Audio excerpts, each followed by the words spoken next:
Agora pode, começando agora, o episódio de hoje pra gente é especialíssimo. A gente está recebendo uma pessoa que a gente queria, desde o começo, ter essa pessoa com a gente aqui no Agora Pode. É um projeto que é novo, a gente queria contar com gente de peso e hoje a gente vai ter a chance de conversar com essa pessoa especial que você vai saber já já. Deixa eu só informar vocês os nossos canais, os nossos pontos de contato. Se você está aqui vendo a gente, obviamente que você já descobriu o nosso canal no YouTube, youtube.com/podeagorapode. Você pode compartilhar esse episódio com a sua turma, manda logo naquele grupinho lá de WhatsApp que eu sei que você tem. Você já vai fazer uma boa ação e vai ajudar muito aqui a fortalecer a firma. Do meu lado, como sempre, Guga de Castro. Bom dia, boa tarde, boa noite, meu amigo. Eu gosto muito de você. Hoje eu tô meio Jorge Ben, hein, cara? Eu tô emocionado, viu? Hoje eu tô emocionado. Tá, não do seu lado, cara, mas do lado à frente do nosso convidado. Ok, já reforcei a questão das redes sociais aliás, eu não falei, se você quer seguir a gente no Instagram, @podeagorapode. Ah, no Facebook, Pode Agora Pode. Pô, tem TikTok? Obviamente que tem, vai lá, Pode Agora Pode também, siga a gente aí nas redes sociais. Aí estamos também disponíveis no tocador de áudio que você mais gosta. Vai lá que você encontra a gente, ok? E o nosso convidado, Gustavo? Olha, Alexandre Lima. Rapaz, o homem tem história, viu? Dizem que ele se parece com o Paulinho da Viola, viu? Quando jovem. Mas ele nasceu Silvério e não Silvério. Ah, importante. Verdade? Exatamente. Seu berço é o oco do mundo, o Deep Brazil, ou em bom português, o Brasil profundo. Aí. Viu? Na real, não é verdade? Verdade, mais conhecido como Miami do Brasil. Na real, ele veio do buraco, da rua Buraco da Gia, lá em Mombaça, cidade que foi capital federal por um dia, por iniciativa do então presidente interino da República, Antônio Paes de Andrade, que não é o do supermercado, né? Existe? Ele gosta de andar de caiaque e sovacos, mas morre de medo de tubarão. Eita! Verdade? Morro. Tenho pavor, mas mais do que isso, de rã, de sapo, isso me deixa mais apavorado ainda. Não foge à luta e nem à briga, tanto que criou um personagem drag pra si e já viveu, entre outras vidas, um severino, um cangaceiro queer, um mordomo e um vaqueiro, e muito em breve irá interpretar o grande e controverso e talentoso estilista Clodovil Hernandes, o Clô. É verdade ou mentira? Verdade. Graduado em artes cênicas em Fortaleza, além de mombacense. É mombacense? Mombacense. Ele é diretor, pesquisador, figurinista, cenógrafo, maquiador, iluminador, produtor, professor de teatro e ainda canta Belchior como ninguém, viu? Verdade ou mentira? Sou um bombril. Interpretando esse povo todo que eu já falei, ele já ganhou vários prêmios, entre eles um Grande Otelo, né? Um prêmio Guarani, um prêmio extra, que não é daquele supermercado. É, do jornal. Além de ter sido eleito... Podia ter sido, pelo menos eu tinha, né, abastecido a casa. Além de ter sido eleito pela revista masculina GK como o Homem do Ano. Da farofa. É? Não, me brincando. Ou Man of the Year em 2019. Palmas para Silvério Pereira. Ele é o cara. Isso aqui... Rapaz, parece que ele já tem uns 80 anos. Só também acho, já fez. Toda vez que eu vejo isso, parece que eu tenho mesmo. E só tem 40, né? Só 40. É. Tá novo, né, cara? Tá novo, né? Você sabe que isso é difícil pra mim, assim, toda vez que as pessoas perguntam, me fala o teu currículo, e aí eu vou ver quantas peças eu já fiz, né, são mais de 30 peças, são mais de 30 peças de teatro, aí televisão, filme, não sei o que, eu mesmo me pergunto assim, meu Deus, é mesmo 40 anos? Cara, isso é realmente... Mas você sabe, quando você achar que você não fez nada na vida, você puxa o seu currículo, porque você se lembra até de coisa que você não fez. Eu tinha uma professora que na sala de aula, ela dizia isso, assim, meu amor, se você quer saber se você é alguém na vida, bota teu nome no Google. Se der mais de 2 mensagens, 2 links, aí pelo menos você emplacou alguma coisa. Ih, lascou, Guga. Não. Dá pra nós, né? Bota Guga de Castro, apareceu o Serasa e o link pro SPC. Outro dia eu recebi, o Serasa não faz renegociação de dívida, apareceu 3 empresas querendo renegociar, não renegociei com nenhuma. Ótimo. Eu sou da turma do devo, não nego, pago quando tiver dinheiro. Quando eu não como, eu não tenho, né? Então... Silvério, a primeira pergunta que a gente faz para os convidados da gente é o que você gostaria de tomar tem aqui o nosso cardápio à disposição. Ó. A gente tem aí um vinhozinho bom, rapaz, um merlot, uma garrafa especial. Tem um vinho branco também. Tem uma cervejinha, aquela verdinha que a gente gosta. Tem água potável, dá para tomar. Tem água mineral com gás também, água de coco, tem um expressozinho, enfim, aí você... Isso é pra servir aqui? Pediu, chegou. Aqui é Gente, rapidinho. bom, como eu tô dirigindo, então eu vou com água.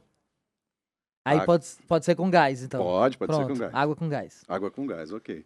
O amigo vai querer tomar alguma coisa? Ou vai passar seco mesmo? Água sem gás. Água sem gás. Água ok. sem gás. Eu também vou na água sem gás, vou acompanhando todo mundo. Aí chegaram também os petiscos, né? Olha aí, Priscila Furtado, nossa Uau. produtora. Olha aí, rapaz. Trazendo. Sem tropeçar, hein? Arrasou. Por favor, tropece não.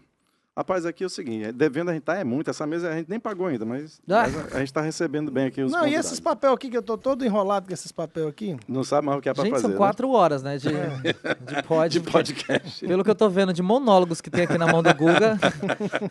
É Ele se babado. preparou bem, viu? Eu vi o primeiro dia de Big Brother na segunda-feira e aí fizeram não uma menção, mas você apareceu na apresentação do Gabriel, que foi Sim. teu colega no Pantanal, né? Sim, exatamente. A gente trabalhou juntos. O Gabrielzinho, que já tinha feito muito conhecido aí pelas Chiquititas, e aí chega no Pantanal como o Renato. E a gente viveu lá no Pantanal, né, durante um tempo nas gravações. E acho que ele promete bastante aí dentro do Big Brother. Assim, é um garoto de uma opinião muito forte, né? Um garoto bem inteligente, mas já chegou chegando. Ontem com a declaração dele, né? Meninas, estou disponíveis, meninos também. Isso tá bombando nas redes sociais hoje. Então acho que ele emplacou. Acho que ele foi bem estudado. Acho que ele foi bem preparado para esse jogo ele emplacar coisas legais. Pô, e ficou todo mundo meio que na sensação que você ia, né? Ficou aí... Gente, todo ano tem isso. Todo ano tem ano essa passado também história. teve. Por que isso? Não, nos anos anteriores eu brincava com isso. Eu mesmo emplacava essa ideia, colocava, Você fazia essa queria ser brincadeira. chamado, Não, na verdade eu até já recebi algumas propostas e tal. Mas aí eu tava com outra ideia de trabalho e não deu pra rolar. Mas... dessa vez não fui eu garanto pra vocês que não fui eu mesmo fiquei surpreso, porque a matéria já apareceu assim, Silvério está reservado, já tem negociações, eu disse, bom, não sei com quem, porque comigo e com meu empresário é que não foram, então não sei quem é essa pessoa que vai no meu lugar. Cara, essas coisas saem do nada, né? Como é que o cara publica um negócio envolvendo uma pessoa que a pessoa efetivamente não tá sabendo de nada? Mas né? você acompanhou bastante o que ganhou a Juliette, inclusive você fez uns vídeos super engraçados, né? Eu sou muito fã do Big Brother, assim, é um programa que eu adoro reality show, assim, eu acompanho praticamente todos, e o Big Brother realmente é uma coisa que eu sou fascinado, assim, eu sou fofoqueiro, eu sou geminiano, então geminiano adora uma conversa, né, adora uma fofoca, adora a vida dos outros, então eu fico de olho, quero saber o que tá acontecendo. E aí, durante a pandemia, principalmente a fase crítica da pandemia, né, que aí foi lá tanto o Big Brother da Juliette, como esse último Big Brother também do Arthur Aguiar, então assim, foram coisas que a gente tava muito dentro de casa e era um entretenimento, e eu acompanhei bastante. E eu acho que isso me ajudou também nas minhas redes sociais, porque antes do Big Brother eu não tinha ainda 1 milhão de seguidores, eu acho que eu tinha 500 mil seguidores antes do Big Brother da Juliette. E aí com as brincadeiras que eu fazia, na verdade, da Manu Gavassi, da Thelminha, né, que foi a Thelminha que ganhou. Esse é que foi bem no período crítico, bem no início da pandemia. E aí esse Big Brother, por exemplo, foi que fez eu chegar na marca de 1 milhão de seguidores no Instagram por conta das brincadeiras que eu fazia. Mas você encarava? Se chamasse, fosse assim, pô, Silvério, agora vamos, cara. Olha, eu acho que hoje não, assim, hoje, antes eu até pensava nessa possibilidade, hoje eu não penso assim.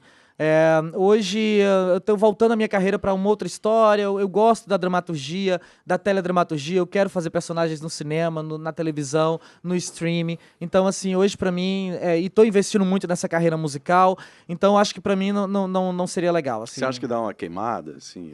Ou Não, as eu não pessoas acho. confundem? Eu acho que quem se queima é quem já tá preparado pra isso, assim, eu acho que a pessoa tem que entrar lá sabendo que é um programa de muita visibilidade e fazendo, e arquitetando quem você quer ser lá dentro, assim, é difícil segurar um personagem durante 3 meses, óbvio que é difícil segurar, mas é um jogo, então assim, você tem que realmente planejar tudo direitinho, o que vai fazer, o que você vai falar, e aí se você se queima lá dentro é porque você já era assim, sabe, então em algum momento isso iria explodir, então acho que só tem que ter cautela.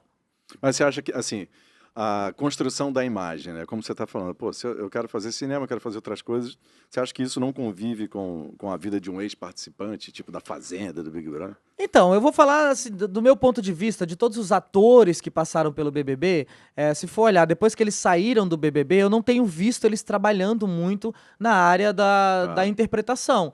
Né? Nem na televisão, nem no cinema, nem no stream, assim. Tenho visto fazer mais trabalhos de publicidade, claro, fizeram alguns trabalhos, estão gravando algumas coisas, mas eu tenho visto muito mais na publicidade. E eu curto também o lugar da publicidade, mas eu curto muito mais o lugar do ator. Então, pra mim, em primeiro lugar, tá a minha carreira como ator, e não com um lugar como influencer, como publicitário. E o que você acha das pautas, cara? As pautas que são levantadas no Big Brother, né? Porque o Big Brother mudou muito, né? Do começo, do tipo de participante, né? Para agora, né? E muitos participantes levantaram várias bandeiras ali dentro. Como é que... Eu acho que essas pautas, elas são naturais, assim. Eu acho que a sociedade está exigindo isso o tempo todo. Eu aprendi isso dentro do teatro, né? Quando a gente leva um assunto para dentro do teatro, é porque a sociedade já está exigindo que esse assunto seja falado. Aliás, isso é uma coisa da história da arte. Né? Se a arte se manifesta sobre um assunto, é porque a sociedade está exigindo que esse assunto seja pauta, que ele seja falado, que ele seja, esteja na boca das pessoas e as pessoas estejam discutindo sobre isso.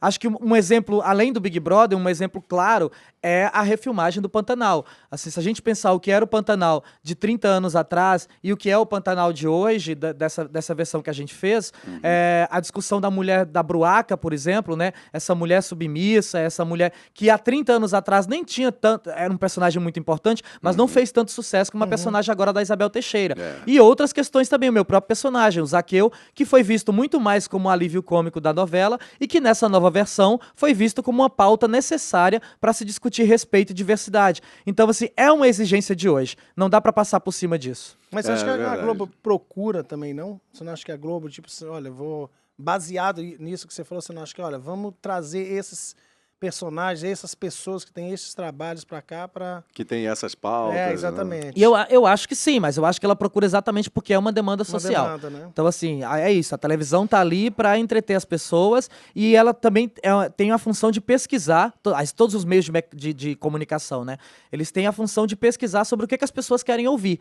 Né? Isso a gente está falando tanto de televisão, como de teatro, como de podcast. Então, assim, quais são os assuntos que as pessoas querem ouvir? Então, são esses assuntos que a gente vai levar em pauta. E eu acho que a Globo também faz isso. Tanto que todas as novelas, por exemplo, eu fiz A Força do Querer em 2017, que trazia a temática trans muito mais evidente. E aí, depois e algumas novelas, obviamente, antes, trouxeram essa temática. Mas foi depois da Força do Querer que toda novela ou traz essa temática, ou tem trazido atores e atrizes trans no seu elenco, não necessariamente fazendo personagens trans, mas também fazendo personagens cis, como a gente está vendo agora a Gabi Lohan na novela Cara e Coragem, que encerrou semana passada, fazendo uma mulher cis.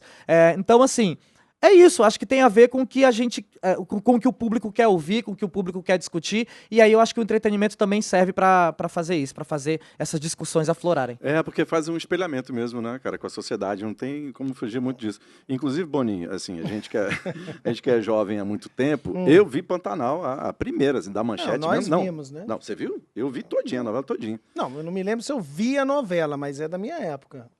Sim, não, que é da sua época, é certeza. Né? E naquela época, no primeiro Pantanal, realmente, alguns personagens tinham uma dimensão bem menor da releitura, né? Sim.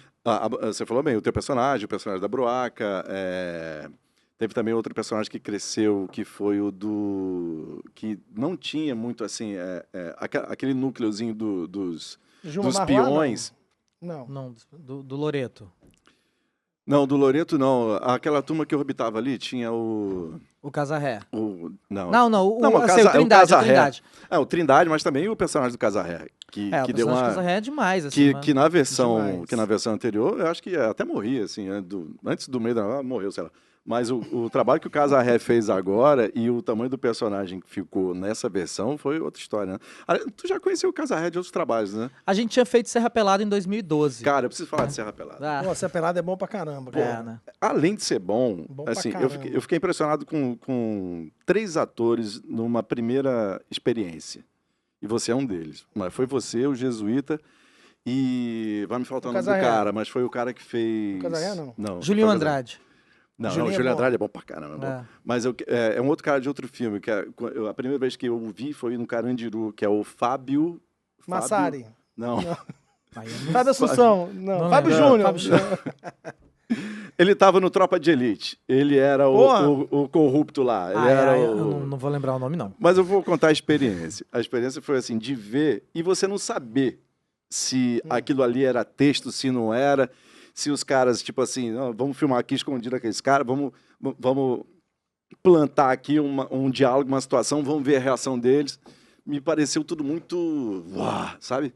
O personagem do Carandiru foi aquele cara malucão que se converteu no final, ajoelhado lá na chuva, uma cena linda.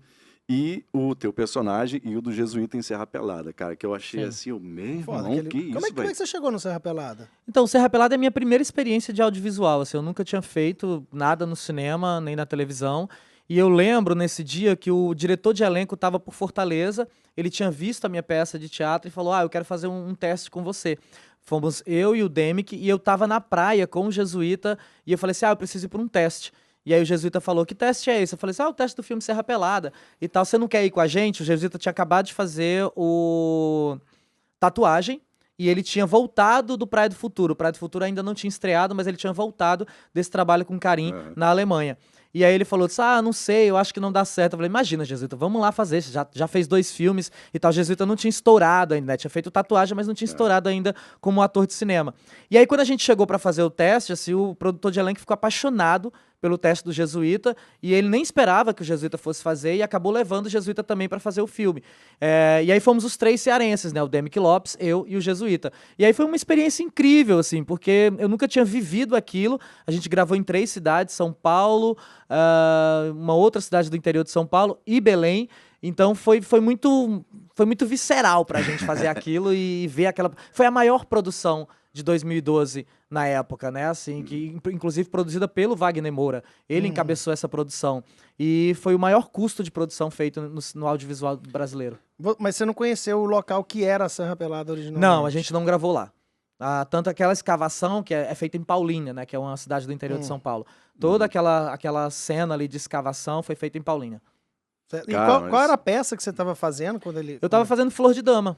Flor de Dama. Tava terminando, Que é aliás, na baseado verdade no- era o Cabaré da Dama, a gente já tava fazendo com as travestidas, e aí a gente tava em cartaz, e esse produtor de elenco tava passando pelo Ceará, soube dessa peça e foi lá assistir. E aí como ele tava atrás de personagens que eram as Marias, né, essas personagens que viviam, de fato elas existiam dentro da Serra Pelada, e ele tava procurando atores para fazer essas personagens, e aí falaram para ele disso: você tem que ver o trabalho das travestidas. E aí ele foi assistir o Cabaré da Dama. E aí, a partir desse momento, ele me convida para fazer o teste do filme. Você sabe que tem uma coisa interessante sobre Serra Pelada? Se me corrige se estiver errado, viu? O amigo E o foi Google na me Serra corrija Pelada também. Não. Foi Mas, procurar ouro, né? porque na Serra Pelada era praticamente só homens, né, que trabalhavam lá. E aí, nos forrós, como tinha uma disparidade de homens e mulheres, os homens dançavam juntos. Sim, Né? Os homens dançavam juntos. O forró. No né? no forró. No forró. Você imagina, mas Você não também- trabalha 7 dias por semana, tem que descansar, né? Uma hora, então ele ia E os nossos personagens eram chamados as Marias, porque era assim que eles apelidavam os LGBTs, que também viviam em busca de ouro em Serra Pelada. né? Olha que coisa. De que ano? 2012? 2012. Caramba, Estreou em 2012. cara. Vai fazer 11 anos. 11 anos, Pô, mas ele foi lançado como filme depois na Globo como série, né? Foi, porque na verdade era um filme muito longo, aí eu acho que pra televisão não ia caber e eles resolveram partir em dois episódios, que acabou virando uma minissérie. Tá. Pô, mas foi um trabalho assim, cara, sensacional. E eu lembrei o nome do cara, viu? Cortaz. O sobrenome é Cortaz. É o Milhen? Você lembrou Milhen. ou alguém te lembrou aqui? Não, eu lembrei. Mas qual é o nome? Sem seu sobrenome, o nome. Rapaz, mostra a foto desse homem aí que eu não tô me lembrando quem é, não. Cadê a foto dele? Mostra aí, produção. O Cortaz, o cara que tem a voz assim, bem grave. Eu não sei. Eu lembro dele no Tropa de Elite, mas eu É, não lembro mas do eu não tô sobrenome lembrando quem é dele. esse cara. Tem uma cena não, dele ó. no Carandiru que é, porra, fortíssima, que ele se converte. Tá chovendo pra caramba, aí tá tendo um culto, ele passa na porta da igreja, aí ele começa a gritar, se ajoelha e tal. Aí eu nunca tinha visto ele atuando, o impacto foi o mesmo quando eu vi você e o Jesuíta no Serra Pelada. Mas eu não lembro do Jesuíta, cara. Ele fazia o quê? O Jesuíta, ele faz uma das Marias, só que ele tem um par romântico com um cara que o Casarré mata. Não, aliás, desculpa, me confundi agora. Na verdade, o Jesuíta tem um par romântico com o Liu Arisson, que o Liu Arisson é a Yolanda do Opaió, que também faz uma das Marias. E aí tem uma briga e o Casarré mata o Jesuíta. Então, na verdade, o Jesuíta é um personagem muito en passant, assim. Ele aparece nessa cena que tem uma discussão. Entendi. E aí eles brigam, ele com o Casarré acaba matando ele. E depois as Marias querem se vingar do Casarré. O personagem do Liu quer matar o Casarré. Saquei. Agora, cara, pra falar de Silvério, né? Porque quem vê cara não vê close, né?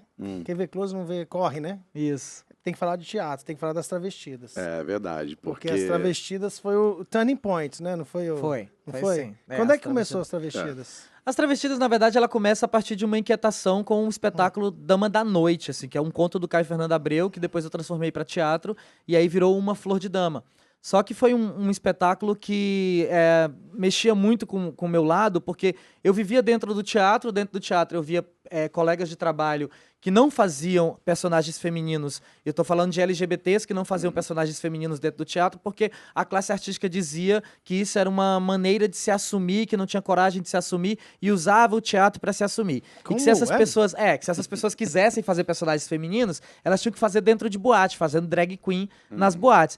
Então eu vi muitas das minhas colegas de trabalho, de estudo, de teatro, né, ainda a gente estudando teatro, abandonar o teatro e ir para as boates porque elas queriam fazer personagens femininos. Mas o teatro não abraçava isso. Então a oportunidade que elas tinham de fazer esses personagens eram sendo transformistas drag queens nas boates. Isso foi me incomodando profundamente. Aí eu criei uma peça para falar sobre isso. Sobre transformismo, drag queen e travestis, que é Uma Flor de Dama. Só que Uma Flor de Dama foi um fracasso, assim, de público, porque foi uma peça que tinha 5, 6 pessoas na plateia, a classe artística odiava, porque a classe artística dizia que eu também não tinha coragem de me assumir travesti e que por isso eu usava a peça para me travestir no teatro, usando o mesmo discurso que usaram com as minhas colegas. Só que, ao contrário das minhas colegas, eu não abandonei o teatro, assim. Eu permaneci no teatro e permaneci fazendo a peça, insistindo com esse espetáculo. Tanto que esse espetáculo vai para Guaramiranga e eu ganho lá o prêmio de melhor ator, depois eu sou levado para o Rio Grande do Sul, enfim, começa a circular a peça. Né? E aí, depois dessa circulação, a Isabel Gugel me convida, até então ela era diretora, né, gestora do Teatro Zé de Alencar, ela me convida para apresentar o espetáculo na madrugada. E aí você imagina, fazer um espetáculo de madrugada no centro da cidade. No Teatro Zé de Alencar, que muita gente nem sabe. No porão. No porão do teatro. Muita gente que nem sabe que aquilo dali é um teatro, né? Tem gente que passa em frente e acha que é uma igreja evangélica. Né? Se duvidar, tem gente que se benze quando passa em frente. Mas, aí eu fiquei pensando, caramba, como é que... Já é difícil levar um público pro teatro no centro, no horário... Meio-dia, mas meia-noite, né? Imagina meia-noite. Aí a gente criou uma festa. A gente criou o Cabaré da Dama. Que era o quê? A gente vendia o ingresso e as pessoas entravam e assistiam o show de transformismo. A gente distribuía caipirinha, a gente fazia DJ. E aí, depois que as pessoas estavam já muito animadas, eu apresentava a peça. E foi assim que a população de Fortaleza entendeu o espetáculo que eu fazia. Então, eu fiz essa jogatina para que eles entendessem. Só que depois não deu mais para me separar das meninas, assim, não era mais só a peça do Silvério. Eram as meninas que estavam fazendo o espetáculo antes, né, essa festa antes. E aí vira o coletivo artístico As Travestidas, porque a gente não se desgrudou mais. E aí, 1 ano depois, a gente se intitula As Travestidas. Vocês fizeram uma Louca Dragão, né, no Dragão do Mar, não fizeram? Fizemos, a gente fez muita coisa. Eu me lembro que a gente tava, acho que era até a rádio Beach Park, tinha um estúdio lá, e eu me lembro do pessoal falando, eu vi uma fila gigantesca, eu falei, e essa fila aí... Onde foi que tu viu? No Dragão do Mar, em Fortaleza. Era a peça de vocês. As Travestidas, pra mim, é um grande fenômeno, assim, porque dentro da história do teatro, de todos os grupos de teatro que eu acompanhei, ainda como espectador e depois como profissional de teatro, eu, sinceramente, não vi nada acontecer durante esses 24 anos que eu faço teatro em Fortaleza. Desde o momento em que eu passei a apreciar e desde o momento em que eu passei a ser um funcionário de teatro. Mas eu nunca vi isso. Eu nunca vi um grupo fazer 2, 3 sessões numa noite, porque tinha uma fila gigantesca. Eu nunca vi um público virar fã de um grupo de teatro, né? Tudo bem você gostar de um grupo de teatro, das peças que um grupo de teatro faz, mas virar fanático mesmo, de guardar coisas, de ter fotos, de comprar camisa, comprar, enfim, CDs, a gente vendia os CDs ainda da época, DVD, a gente chegou a vender o DVD do Cabaré da Dama, e depois virar fã das integrantes. Assim, tem os fãs das travestidas do coletivo e tem os fãs individuais, assim, da Deidiane, fã da Mulher Barbada, fã do Silvério, fã da Verônica Valentino. Isso é uma coisa que eu não vi. E depois a gente virou um bloco de carnaval. Um dos maiores blocos de carnaval da cidade e o maior bloco LGBTQIAP+, da cidade também. Composto não só por um público 90% LGBT, como em cima do palco 100%. Tanto na banda como no backstage. Que bacana, né, cara? É engraçado que como esses movimentos... Na música acontece isso, né? Na música acontece isso muito. Ela sai do underground, né? Vai pro um mainstream e tal, aquilo lá vira uma coisa incontrolável, né? Assim, vira música, vira cultura pop, né? Eu gosto muito de falar que nós não somos as V10, nós somos as V-drags do teatro cearense. Sabe? Porque é isso, a gente virou... Nosso espetáculo sempre foi uma coisa de teatro de revista, muito circense.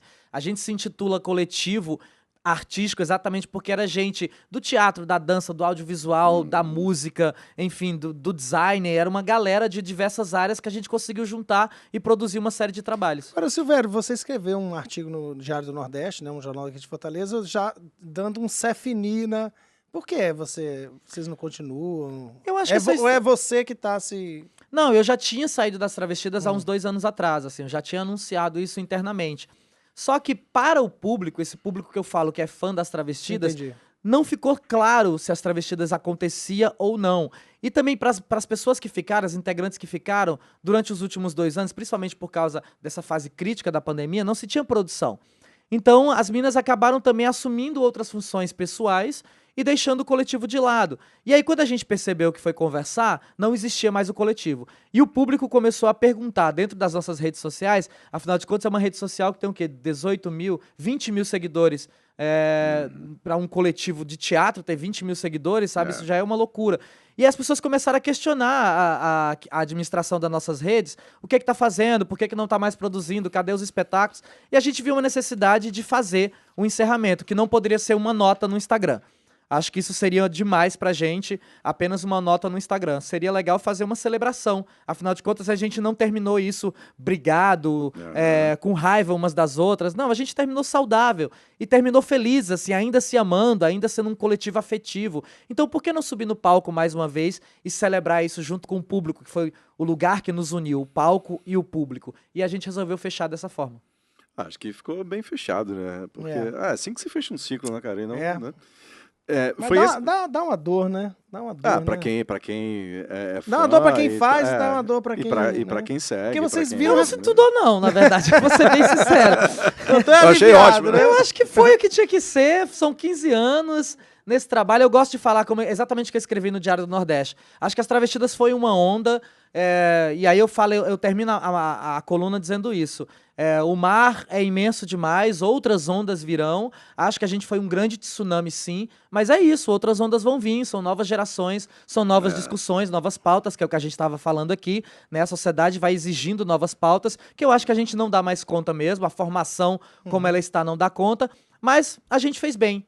A gente quebrou a onda, aconteceu, deixou a marca e encerra isso de uma maneira bonita. 15 anos, né? 15 anos. Eu tô há 25. Doido pra acabar o ciclo. Nada, você quer continuar. Rapaz, olha, e o teatro foi tão importante pra ele que foi numa peça de teatro que a Glória Pérez te viu. A força do querer. Exato. Tu saiu da peça pra novela, né? Não, ele passou em casa antes, né? Foi? É bom tomar um banho, né? Como é que foi isso? Na verdade, eu tava fazendo o BR Trans, que depois de 10 anos das travestidas, é a primeira peça das travestidas que eu faço de uma maneira consciente, porque tudo que acontecia nas travestidas era intuitivo. A gente tomava uma decisão de fazer e a gente escrevia uma coisa aqui e acolá, ensaiava e fazia, né? Que era essa coisa do teatro de revista de sair colando. O BR Trans é a primeira peça que eu paro primeiro, olho para esses 10 anos das travestidas e digo, tem um método aqui. Tem uma coisa aqui sobre como escrever, como atuar e como dirigir que está acontecendo há 10 anos e de uma maneira bem sucedida. Mas como é que isso acontece? E aí eu fui pesquisar sobre isso, sobre dramaturgia, direção e atuação. E aí eu escrevo essa peça, monto lá no Rio Grande do Sul e vou pro sul, pro Sudeste, Rio, São Paulo, fazer essa peça uma temporada. Não tinha pretensão nenhuma de chegar no Sudeste com a ideia de que eu vou ser levado para televisão. Não, eu queria fazer a minha peça de teatro. E aí, na última apresentação, na última sessão de uma temporada de 2 meses de um sucesso estrondoso no Rio de Janeiro, tendo na plateia Marco Nanini, Marieta Severo, Andréa Beltrão, Renata Sorrá, Bruna Marquezine, sabe, assim, uma galera assim, Camila Pitanga, galera que eu nunca imaginei que estaria me vendo. Segura, dá uma tremida ver essa moçada, né? Dá um pavor. Dá, mas eu sou uma bicha bem atrevida, então eu não me intimido. Mas é coisa de 10 segundos e Fernanda passa. Montenegro foi assistir. Tá louco.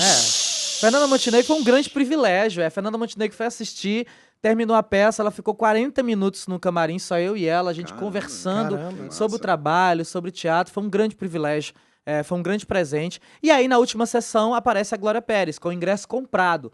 A gente nem sabia da presença dela, ela não pediu o convite, a gente não mandou o convite. Ela comprou pela internet, porque ela ficou sabendo do burburinho da peça, foi assistir e no final ela disse: Silvério, eu quero você na minha novela.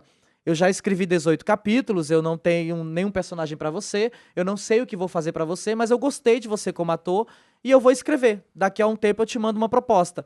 E aí isso passou quase 6 meses e eu falei, bom, caiu, essa história não vai rolar. Mas 6 meses depois ela me ligou e falou, olha, eu tenho 2 tipos de personagem, uma assim e outro assim, e aí a gente optou pela Elis Miranda, que é essa personagem que era o Nonato durante o dia, né? E a Elis Miranda na noite. Qual era outro personagem? Ele ficou na novela? Era pra você escolher ou outro personagem? Era pra escolher, ela existiu? mandou 2 opções, acabou não acontecendo. Okay. A outra personagem era uma mulher trans que se relacionava com um cara, mas o cara não sabia que ela era uma mulher trans e só saberia disso no final. Tá. E aí eu falei pra ela que não era uma boa opção, principalmente por ser uma LGBT cis. Eu falei pra ela que a segunda opção era mais interessante porque a Elis Miranda era uma personagem drag, uma personagem transformista. Então era o Nonato, mas o grande desejo do Nonato não era ser enquadrado nessa imagem do homem cis dentro de uma empresa. Ele queria mesmo era ser a Elis Miranda. Então a gente optou por esse lado artístico. E o personagem serviu para ser o apoio também da personagem da menina que passa também pelo processo dela. Porque o Ivan, né, que é o personagem da Carol Duarte, era esse grande arco, um dos grandes arcos da novela. E aí a Glória usava a minha personagem também de uma maneira didática para no momento em que a Elise e o Ivan estavam juntos, eu é quem trazia algumas informações bem didáticas para dentro da história dele. É onde educava quem assistia. Exato. Legal. E tinha uma leveza também do teu personagem com o do Humberto Martins, né? Em alguns momentos, tinha, né? Era maravilhoso isso, assim. E aí tem um caso muito curioso, assim, porque a Glória sabia que eu não tinha experiência nenhuma com televisão. É meu primeiro trabalho na televisão, meu primeiro dia de trabalho foi eu chegando e as pessoas, você é o Silvério? Sou. Ah, então tá aqui teu figurino, tá com texto decorado? Tô. Então vamos pro estúdio. Aqui é o Humberto, aqui é o Rodrigo Lombardi, aqui é a Mariana Xavier, e vocês vão gravar a cena tal. Rapaz, eu ia embora. Então, foi desse jeito. Eu também vi. Se não fosse o Papinha, que é o Rogério Gomes, né, o diretor-geral da novela, o diretor artístico, que me viu atordoado, assustado, foi que ele chegou depois e falou assim, calma, gente, é o primeiro dia do Silvério, ele não tem a menor noção de televisão. Aí o Papinho que foi me dizendo, ali fica o cara da câmera, essa aqui é a moça do som e tal, essa câmera é pra você, aquela câmera é mais geral, tá? E aí chegou pro Humberto, pra Mari e pro Rodrigo dizendo, gente, acolham o Silvério, é o primeiro trabalho dele, é importante que vocês ajudem ele a se dar bem nessa história. Então, se não fosse o Papinha, talvez eu tivesse ficado bem mais apavorado. E aí a Glória, a sensibilidade da Glória, assim, de ter sido uma grande madrinha pra mim, porque depois de uma semana gravando, ela pediu na Rede Globo pra ver todas as minhas cenas. E aí depois de ver todas as minhas cenas, ela me liga e diz, olha, a partir de agora eu vou escrever mais pra você, porque eu acho que tá dando certo. Bacana. E aí isso foi bem bacana mesmo, assim, porque o personagem, de fato, não se esperava que ele tivesse o apelo popular que ele teve, o carisma que ele teve, ao ponto de me levar a uma indicação nos melhores do ano do Faustão. Né? Então, da novela, eu sou um dos indicados ao prêmio. Cara, eu vou te dizer um negócio. Eu acho que se eu chegasse lá, visse o símbolo da Globo, eu já... Não, cara, eu admiro mesmo, quem atua, porque eu atuei, né, uma vez. Oh, gente, é difícil. Não, em 2009 eu fiz um clipezinho e tal. Rapaz, já foi difícil fazer o clipe, cara. Porque Você fez clipe de quê, Gustavo? Rapaz, você nunca viu, não, cara. Claro que não. Na Porta dos Cabarés, pô. Ah, na Porta dos Cabarés. Ali foi difícil, cara. Primeiro, que eu achei que as meninas, porque na Porta dos Cabarés, não sei se você conhece, né? Uma música. Eu conheço Portas de Cabaré. Mas não, na porta, não sabe se é essa. Pode achar o clipe aí. Tem um clipe aí, viu? Pode passar o clipe, eu autorizo essa porra aí. Não, é meu mesmo? Sim. Pode passar não o clipe? Não, o YouTube não sabe que é você o dono, né? Não, pode passar. Não tem isso não. Ah, não tem isso não. Não, Ah, um amigo conhece o CEO do YouTube? Não, pode passar, não derruba não. É meu, porra. Eu não tenho gravador, não tem nada não. Sim, mas e aí? Não tem nada. Enfim, vou contar. Então pode. Na Porta dos Cabarés é uma música que ela tem autoria de um baiano, não me pergunte quem é, que eu não sei, mas ela foi regravada pelo Cego Oliveira, né? Lá do Crato, né? Que já Certo. morreu, né? Claro. Cego Oliveira? Morreu, pô. Morreu, tá? Não sei. Sim, ué, as não pessoas conheço. morrem, né? Ele morreu. Isso aí é. Ele foi regravado por Cego Oliveira, rabequeiro, de rua e tal, tinha uma verruga na... tal. E a gente, em Certo. 2009, regravou essa música. Certo. E ele conta a história de uma prostituta que teve seus dias de glória, mas depois morreu na Porta dos Cabarés, né? Ela ficou pobre e tal. É uma letra forte. Nossa, maravilhosa.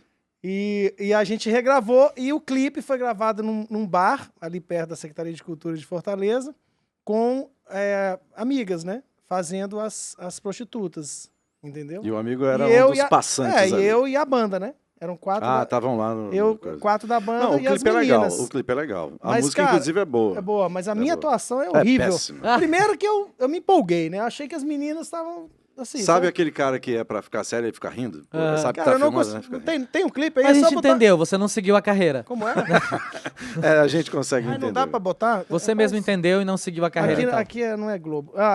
Não dá, cara. Eu não consigo atuar. É, não, consigo. isso aí Isso eu tenho uma ficou limitação. claro. Inclusive, não sei, Silvério, assim, é claro que o Silvério é de Fortaleza, mas ele não Não, deve ele é de conhecer a Mombaça, trajetória do amigo. cara. Não, mas tá aqui desde que idade? Eu sou mais de Fortaleza do que Mombaça, né? É. Porque eu já tô há mais de 30 anos em Fortaleza. É, então, eu não sei se você conhece, assim, a trajetória do Gugu, mas o Gugu também foi modelo, por incrível que pareça. Tu fez, foi uma sessão só como modelo e nunca mais fez? Não, cara, eu fiz algumas. Ficou É vermelho. porque a minha namorada era modelo na época. Acho que tá. eu fiz um desfile da Elos, pô. Modelo. Eu fiz um desfile da Elos lá na base aérea, cara. Sério? Da Elos na base aérea com a passarela de água. Que, choveu no dia? Não, cara, é porque a passarela de água. Cláudio Silveira pode comprovar. Cláudio Silveira. Pergunte pra ele. Mas vamos voltar aqui, o rapaz, que ele Não, que é eu o- só queria fazer esse parênteses aí, Não, porque eu achei É estranho. um super essa currículo coisa. também, né? É. É o currículo. Silvério, novela é um bicho completamente diferente de cinema ou é parecido ali, primo? É muito diferente, assim, né? É primo, sim, obviamente. É isso, a gente tá ali pra atuar. Mas é diferente, porque é uma demanda. A novela dura em torno de 1 ano, né? Então, assim, você convive com esse personagem durante 1 ano. E é uma coisa que você grava em torno... por exemplo, uma novela como Pantanal. A gente gravava em torno de 26 cenas por dia. Então, assim, é uma demanda muito grande. Pesado, né? E aí você grava 26 cenas por dia, você vai pra casa pra decorar as 26 cenas do dia seguinte. Caramba. Então, assim, é uma coisa que não tem muito tempo pra outra coisa na sua vida. Tanto que, quando eu tô fazendo novela, é muito difícil que as pessoas me vejam fazendo outros trabalhos, tanto o meu trabalho musical como o meu trabalho de teatro, porque é muito complicado conciliar essa agenda. Assim, eu já tentei fazer isso e tive que cancelar algumas apresentações por conta da agenda da televisão. E aí a novela, assim, o cinema, por exemplo, você tem uma noção de como um personagem está, né? Como ele chega, como é o arco dele, como ele finaliza. É. A novela nem sempre você tem isso. Por mais que você tenha uma novela como Pantanal, que é uma novela, um remake, né? Que você, enfim, uma novela já Saiba escrita. mais ou menos a história, Exatamente, né? a história tá ali. Mas mesmo essa novela do Pantanal, a gente conseguiu fazer umas mudanças. Meu personagem, pelo tom que eu imprimi, e pelas discussões que ele foi crescendo, foi chegando texto novo. Então, assim, do meio pro fim, ele foi se tornando um outro personagem. Mas como é que isso se dá, Silvério? Tipo assim, como é que é essa construção com o autor da novela? E como é que o personagem vai ganhando mais corpo do que estava pensado para ele? Isso não afeta os outros atores, atrizes? Não, como é que isso, é essa dinâmica? isso vai acontecendo naturalmente, assim. Se o personagem, de fato, tem... Porque é isso, você produz uma novela, mas tem todo um estudo de público.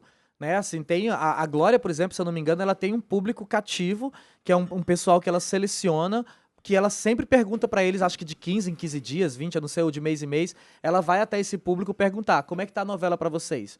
Quais são os personagens que vocês estão gostando? São os Quais grupos focais, né? Exatamente, pra entender aonde que ela vai, de fato, focar a história e quem tá acontecendo e quem não tá, pra onde ela vai declinar em alguns personagens. Então isso acontece também nessa relação do ator chegar e propor, ver que o público está recebendo, mas, obviamente, que a gente respeita o autor, a gente respeita o diretor, e se isso vai para frente, é em comum acordo. O autor aceitou que seja assim, a direção teve uma conversa com a direção, e a direção aceitou e propôs também que tivesse um caminho nesse sentido. E os outros atores... A galera que receba. Porque, por exemplo, a menina, né, que fez a Broaca, a Isabel. Pô, o personagem dela tomou a novela, né? Sim, assim, tipo, sim. tomou a novela, tanto que ela ganhou o prêmio, né? Sim. E ela realmente é uma excelente atriz. A Isabel é incrível. Eu tinha visto a Isabel pela primeira vez em Guaramiranga, num espetáculo Rainhas, ela e Georgette Fadel.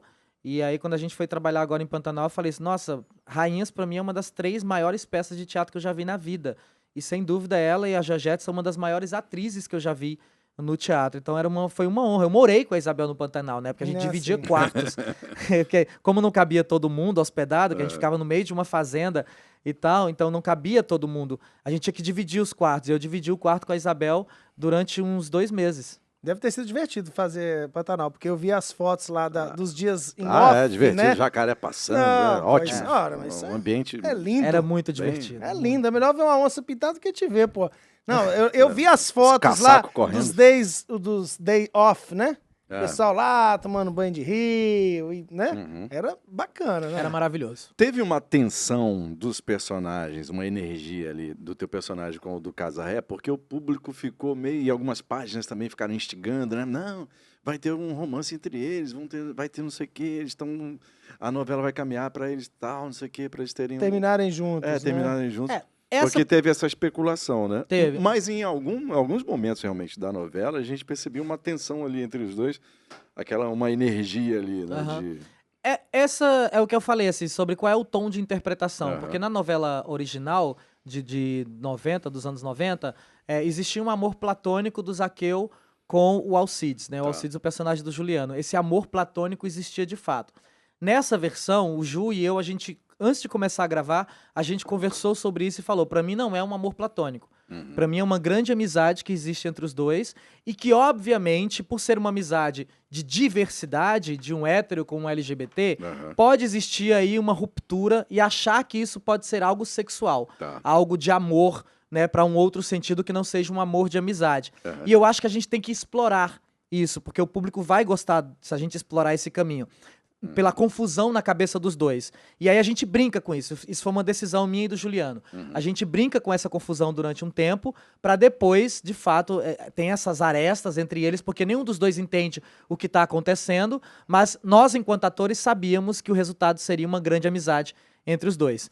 E a gente vai trabalhando nessa... Que aí acho que isso que é o mais bacana da nossa profissão, que é o lugar de interpretação.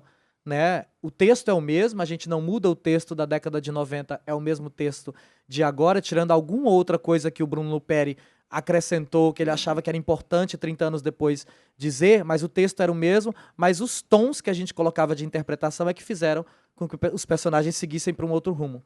E as pessoas começassem a ver coisas ou imaginar que ali poderia caminhar para um relacionamento que fosse amoroso. Eu sempre aprendi isso no teatro. O teatro você enche o pote até a última gota, mas quem faz transbordar é o público. Assim, o ator coloca até ficar a água quase transbordando. E aí o público vai lá e bota a última gota e faz derramar. Então assim, você não pode dar tudo pro espectador, mas você pode instigar ele para que ele faça com que essa água, enfim, se esvaia. O Guga falou na tua apresentação do teu projeto para frente e tem uma biografia do Clodovil. Do Clodovil. Clodovil Hernandes. Clodovil Hernandes. Isso está previsto para ser lançado quando, Silvério? Na verdade, isso ainda vai ser gravado. Assim, a previsão está em pré... Mas é Globo? Não, é Paramount. Paramount. A gente está em pré-produção, né? Então eu nem estou ainda trabalhando nesse projeto, porque quem está trabalhando agora é o pessoal da produção, enfim, direção de arte, enfim, pesquisas e tal. A ideia é começar no segundo semestre. Mas esse é um projeto bem ambicioso, assim, porque talvez seja um dos meus maiores projetos a serem encarados. É fazer uma biografia, um personagem que está no imaginário coletivo, afinal de contas é o Clodovil, todo mundo sabe quem é o Clodovil, né? Então, assim, construir essa figura e ser... não é nem fidedigno, porque eu acho que não é o lugar do fidedigno. Ontem, por exemplo, eu assisti o Whitney, né? A cinebiografia da Whitney a Houston, né? cinebiografia da Whitney. E eu fiquei muito impressionado, assim, porque a atriz realmente tem momentos em que ela fica idêntica. E eu acho que é nesse lugar que eu quero trabalhar, como a própria Michelle Williams fazendo 7 Dias com Mary, em que a Michelle Williams não se parece com a Mary, mas ela tem uma atmosfera, Marilyn Monroe, que me encanta. Ou também a Andréa Beltrão fazendo Abby, assim, que não tem nada a ver a Andréa com a Abby, nem na estatura, nem no rosto, nem nada, mas que você olha Abby, né? E você enxerga a alma da Abby ali. Então é por esse caminho que eu tenho que construir o meu Clodovil. Por isso que eu acho que vai ser um dos trabalhos mais difíceis. Mas quem era esse Clodovil, cara? Porque o Clodovil era um cara polêmico, né? Homossexual, mas tinha uma relação ali complicada com a sua própria sexualidade, ofendia mulheres, né? Ofendeu como político, né? Era um cara controverso, assim. Quem é esse Clodovil que você vai... Então, a própria comunidade LGBTQIA+, condena bastante o Clodovil exatamente pelos posicionamentos contrários aos movimentos, assim. Clodovil era contra o casamento homoafetivo, né? Ele deu várias declarações absurdas que depõem contra as nossas lutas da nossa comunidade. Mas o que é mais importante nesse projeto é quem era o Clodovil dentro de casa. Quem era essa figura na infância, o que ele passou na infância com a família e o que faz dele, o que as pessoas enxergam dele enquanto figura pública, do que ele diz de polêmica para ser essa figura que estava o tempo inteiro em alta e que as pessoas queriam e riam dele ou achavam ele muito agressivo, enfim, mas que era sempre uma grande notícia. Mas quem era essa pessoa quando voltava para casa? Assim, tem histórias de Clodovil no Autorama, que tinha uma travesti que vendia pizza no Autorama, e uma vez ele foi para lá para dizer assim, quanto que você ganha aqui na noite? E aí ela falou, eu ganho tanto. Ele falou, pois eu te pago e você vai lá para minha casa. Hoje você não vai fazer pizza, você vai só para minha casa. E aí quando ela chegou lá, que ela achou que ia preparar pizzas para ele, era só para ela ouvi-lo. E ela só ouviu ele chorar. Caramba. E ele contar sobre uma série de dores que ele sentia e que ele não tinha com quem dividir isso. Então, é muito legal dessa série enxergar essa pessoa na intimidade. Por que essa pessoa chegou a ser assim, né, tão agressiva? Para mim, o meu grande objetivo é mostrar um outro lado dele. Você conversou ou vai conversar com pessoas que conviveram com o Clodovil? Aí eu não sei, porque isso é uma demanda de produção. Né? Eu pretendo, eu acho que isso é extremamente importante para o trabalho, mas eu não sei ainda o que a produção está prevendo de pesquisa de construção de personagem para mim. Eu acompanhei bastante a carreira dele. Assim. E o Clodovil... Gosto, né... O curioso é que para aquele momento que tinha pouquíssimo espaço para grupos LGBTQIA+, em termos de voz e presença e tudo, o Clodovil foi um cara que teve muita presença. Porque ele passou por diversos canais de TV, vários programas de TV. Né? Ele passou ele brigou com todos. O cara teve uma carreira política, e sim, ele era um cara que tinha uma projeção fortíssima, né? Mas que da porta para dentro, não só o Clodovil, todo mundo tem uma parte pessoal que a gente não leva da porta para fora, né? Fica de fato só da porta para dentro. E eu lembro que uma vez vendo uma matéria sobre o Clodovil, eu não sei se ele morava com um sobrinho, não, quem morava com o sobrinho era a Abby, né? Mas era numa mansão também, e realmente ele tinha uma vida muito solitária, né? Ele morava numa casa numa cidade, acho que do Rio, Pô, ele morava numa casa, numa cidade. Inclusive, ele tinha uma casa, mas ele tinha uma casa. Inclusive é uma casa que, assim como a da Abby, está completamente depredada. E não se pode mexer nessa casa, porque elas foram construídas, tanto a dele como a da Abby, em um espaço de patrimônio. Sim. Então ela não pode ser mexida. Então a pessoa que comprar tem que comprar a casa como ela tá. E ficar lá. Né? E ficar daquela forma. Só que é isso, é uma casa que está há muito tempo não utilizada e muitas coisas já foram destruídas. Me parece que ele era um cara solitário, né? Não... Extremamente solitário. Eu acho que o mais importante dessa série, que é uma coisa que eu tenho discutido com a produção, o Clodovil, pessoa pública, todo mundo conhece. Então, assim, se a gente quiser saber algo do Clodovil público, tá tudo aí. Nos programas de televisão, no YouTube, então tá tudo aí. Mas o que as pessoas não viram dessa pessoa? Eu acho que é esse lado que vai ser mais interessante de assistir. E ele teve ainda a carreira que levou ele a isso tudo foi a de estilista, né?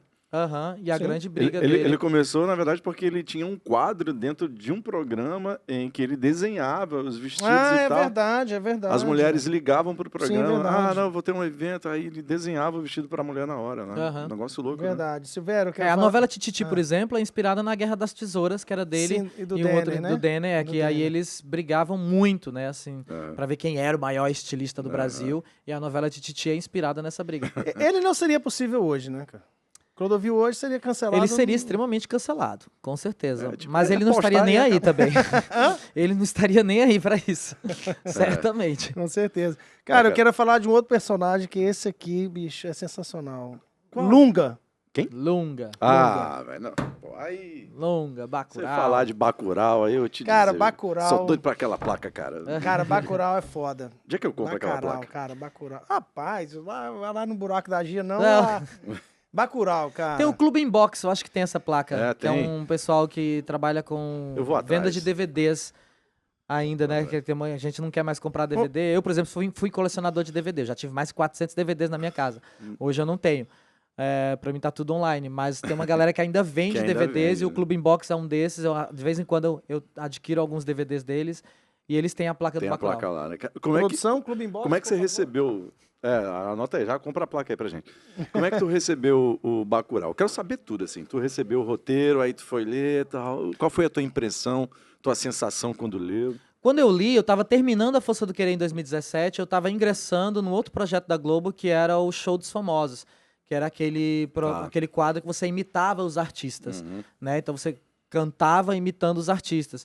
E aí o Kleber me manda essa mensagem dizendo, a gente tem um personagem aqui para você. Quando eu leio o roteiro, eu já fico bem impressionado, porque eu já era fã do Kleber por causa de Aquários e Som ao Redor, que tinham sido duas obras para mim, assim, que eu tinha ficado apaixonado. Maravilhoso. E aí, quando vem o convite do Kleber, eu falei, poxa, é Kleber, independente do que seja o roteiro, eu quero fazer. Só que na versão original do Bacurau, Lunga é uma mulher trans.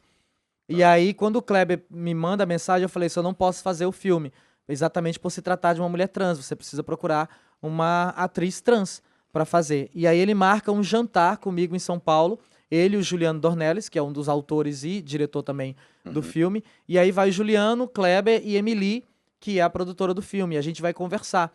E aí nessa conversa, eu falo para ele sobre toda essa questão que tem acontecido de empregabilidade, de visibilidade, de protagonismo, né, de artistas trans que não têm espaço exatamente porque artistas cis ocupam esse espaço. E também porque eu tenho tomado consciência mais sobre isso. A gente está falando de 2017, né? Então, aí eu falo para eles, eu não tenho condições de assumir o filme. A não ser que vocês queiram o Silvério, e para ser o Silvério, vocês têm que mudar a identidade de gênero de Lunga, para que isso aconteça. Se vocês querem o Silvério, se vocês querem essa identidade, vocês têm que procurar, de fato, uma atriz que esteja de acordo. E aí, no final desse jantar, o Kleber vem para mim e fala assim, olha, cara, eu entendi tudo que você disse, mas eu acho que você tem cara de quem mata alguém. Então, para mim, tem que ser você, e a gente vai ter que adaptar esse roteiro. E assim surge o convite. E aí eu vou filmar o Lunga, o Bacurau, no meio das gravações do Show dos Famosos. Então eu ficava uma semana fazendo um personagem no Show dos Famosos, entre Pablo Vittar, Ney Matogrosso, Gal Costa, Fred Mercury, Wesley Safadão, e no meio disso tudo estudando Lunga lá no interior do Rio Grande do Norte. Arrepiando lá, matando todo mundo. E aí tem uma história muito curiosa sobre isso, porque quando eu vou fazer o Steven Tyler, é justamente no momento mais crítico das filmagens do Bacurau, e aí eu tenho que fazer o Steven Tyler, e aí a Sônia Braga quem me ajuda com esse personagem, porque nos dias de folga, a Sônia, com seu inglês maravilhoso, ela tinha namorado um cara que tinha nascido na mesma cidade do Steven Tyler, porque era um inglês de um sotaque muito específico. E aí ela ficava ligando pro cara mandando áudio para que eu entendesse como era o sotaque para poder fazer o personagem. Mas como é que... Primeiro, o nome Lunga é baseado no seu Lunga de Juazeiro do Norte, né? Imagino eu. Não é. Não? Não é. Na verdade, não tem nada a ver. É uma criação deles mesmo, não tem uma ligação. Uma ligação específica. Mas você comentou com ele? Mas como é que foi a construção desse negócio? Essa construção foi muito coletiva, assim. A parte da conversa com o Kleber, com o Juliano, sobre o que é que eles queriam para essa personagem. Desde o início a gente sabia que era um personagem muito emblemático do filme, porque afinal de contas é esse personagem de reviravolta, né? É o grande herói da história, assim, tá acontecendo lá e eles têm que chamar Lunga para resolver. Então a gente sabia desde o início que era assim. Então o Kleber Juliano me traz essa informação, depois eu vou para caracterização com a Thaís Vale. A Thaís fala, pesquisei sobre cangaço, pesquisei sobre Mad Max, pesquisei sobre uma série de coisas, acho que a imagem vai por aqui. E aí eu vou pro figurino com a Rita Azevedo, e a Rita me diz, eu acho que tem que usar saia, eu acho que tem que usar tatuagem, eu acho que tem que usar umas coisas que sejam masculino, feminino, que traga essa fluidez de gênero. Então a gente vai construindo juntos, da direção e da arte, essa personagem, e do que eu imaginava que fosse Lunga. E aí quando eu chego no set, o elenco todo já está filmando Bacurau há mais ou menos 1 mês e meio. E eu chego depois, quando tá todo mundo já integrado, todo mundo já vivendo aquela situação, morando naquela cidade de Parelhas, ali no interior do Rio Grande do Norte. E aí, quando eu chego, já havia uma expectativa muito grande do próprio elenco desse Lunga. Esperando o Lunga, né? Quem é esse Lunga que Silvério vai trazer? E eu sou um ator de uma escola stanislavskiana. Né, eu gosto dessa técnica da emoção, dessa técnica da imersão, de viver a personagem. E aí, quando eu vou pro set pra fazer Lunga, eu vou de Lunga, de fato. Entendi. Eu vou sério, eu vou sem conversa, sem brincadeira, sem piada, completamente concentrado na personagem. Tem vários momentos, por exemplo, o momento em que eu arranco a cabeça, que ficam me jogando, né, aquele sangue cenográfico e tal. Eu passei quase 24 horas com aquele sangue no corpo. Dentre de manhã até anoitecer, com moscas voando, porque aquilo dali é groselha, né? Uma série de mistura.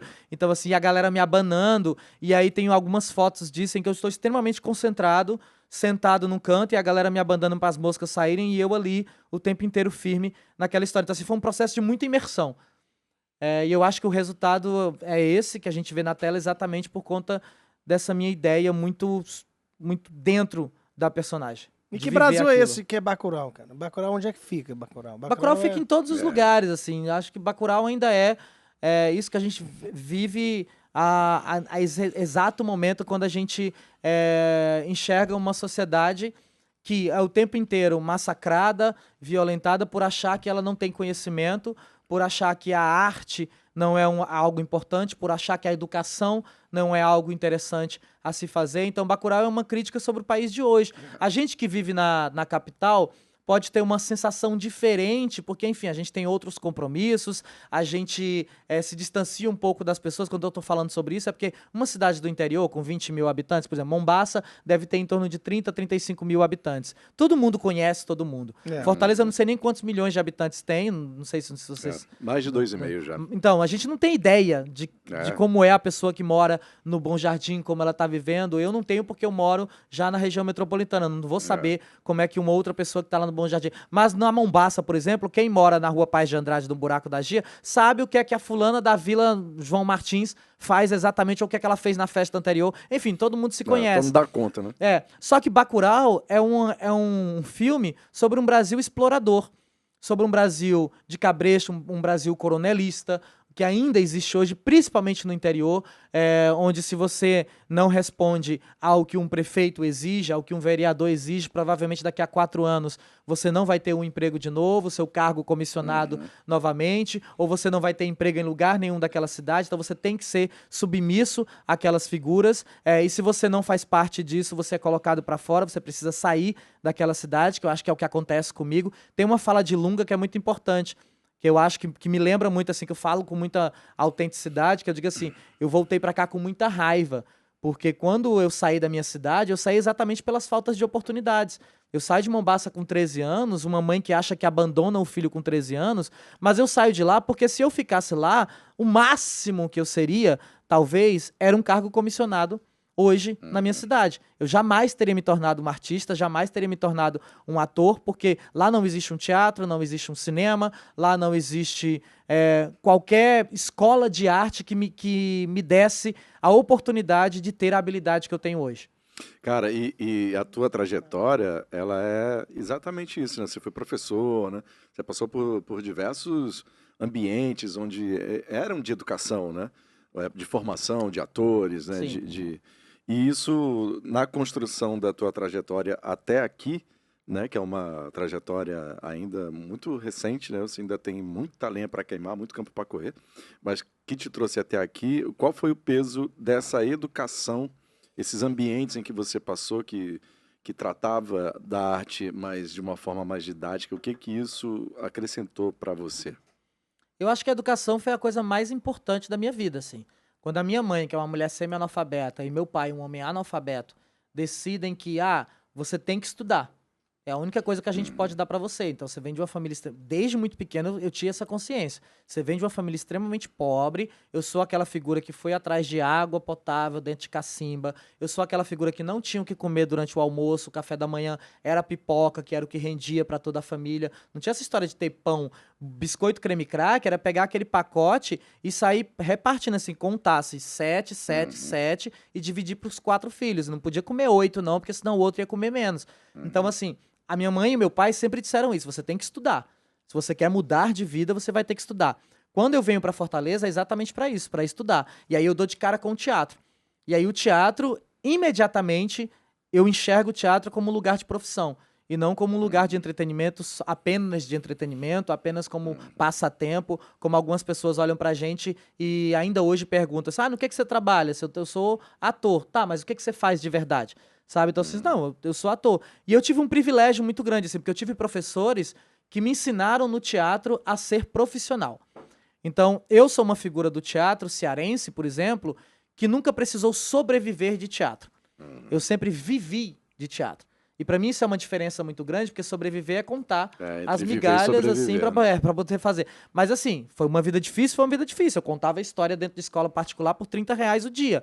Eu passava o dia inteiro, de 7 da manhã até 5 da tarde, contando história dentro de biblioteca pra ganhar R$ 30, R$ 40 no dia. Não tô dizendo que as coisas foram fáceis pra mim, não. Mas eu sempre soube trabalhar com teatro. Eu sempre fui um profissional, né? Eu sempre usei a minha arte como ofício mesmo.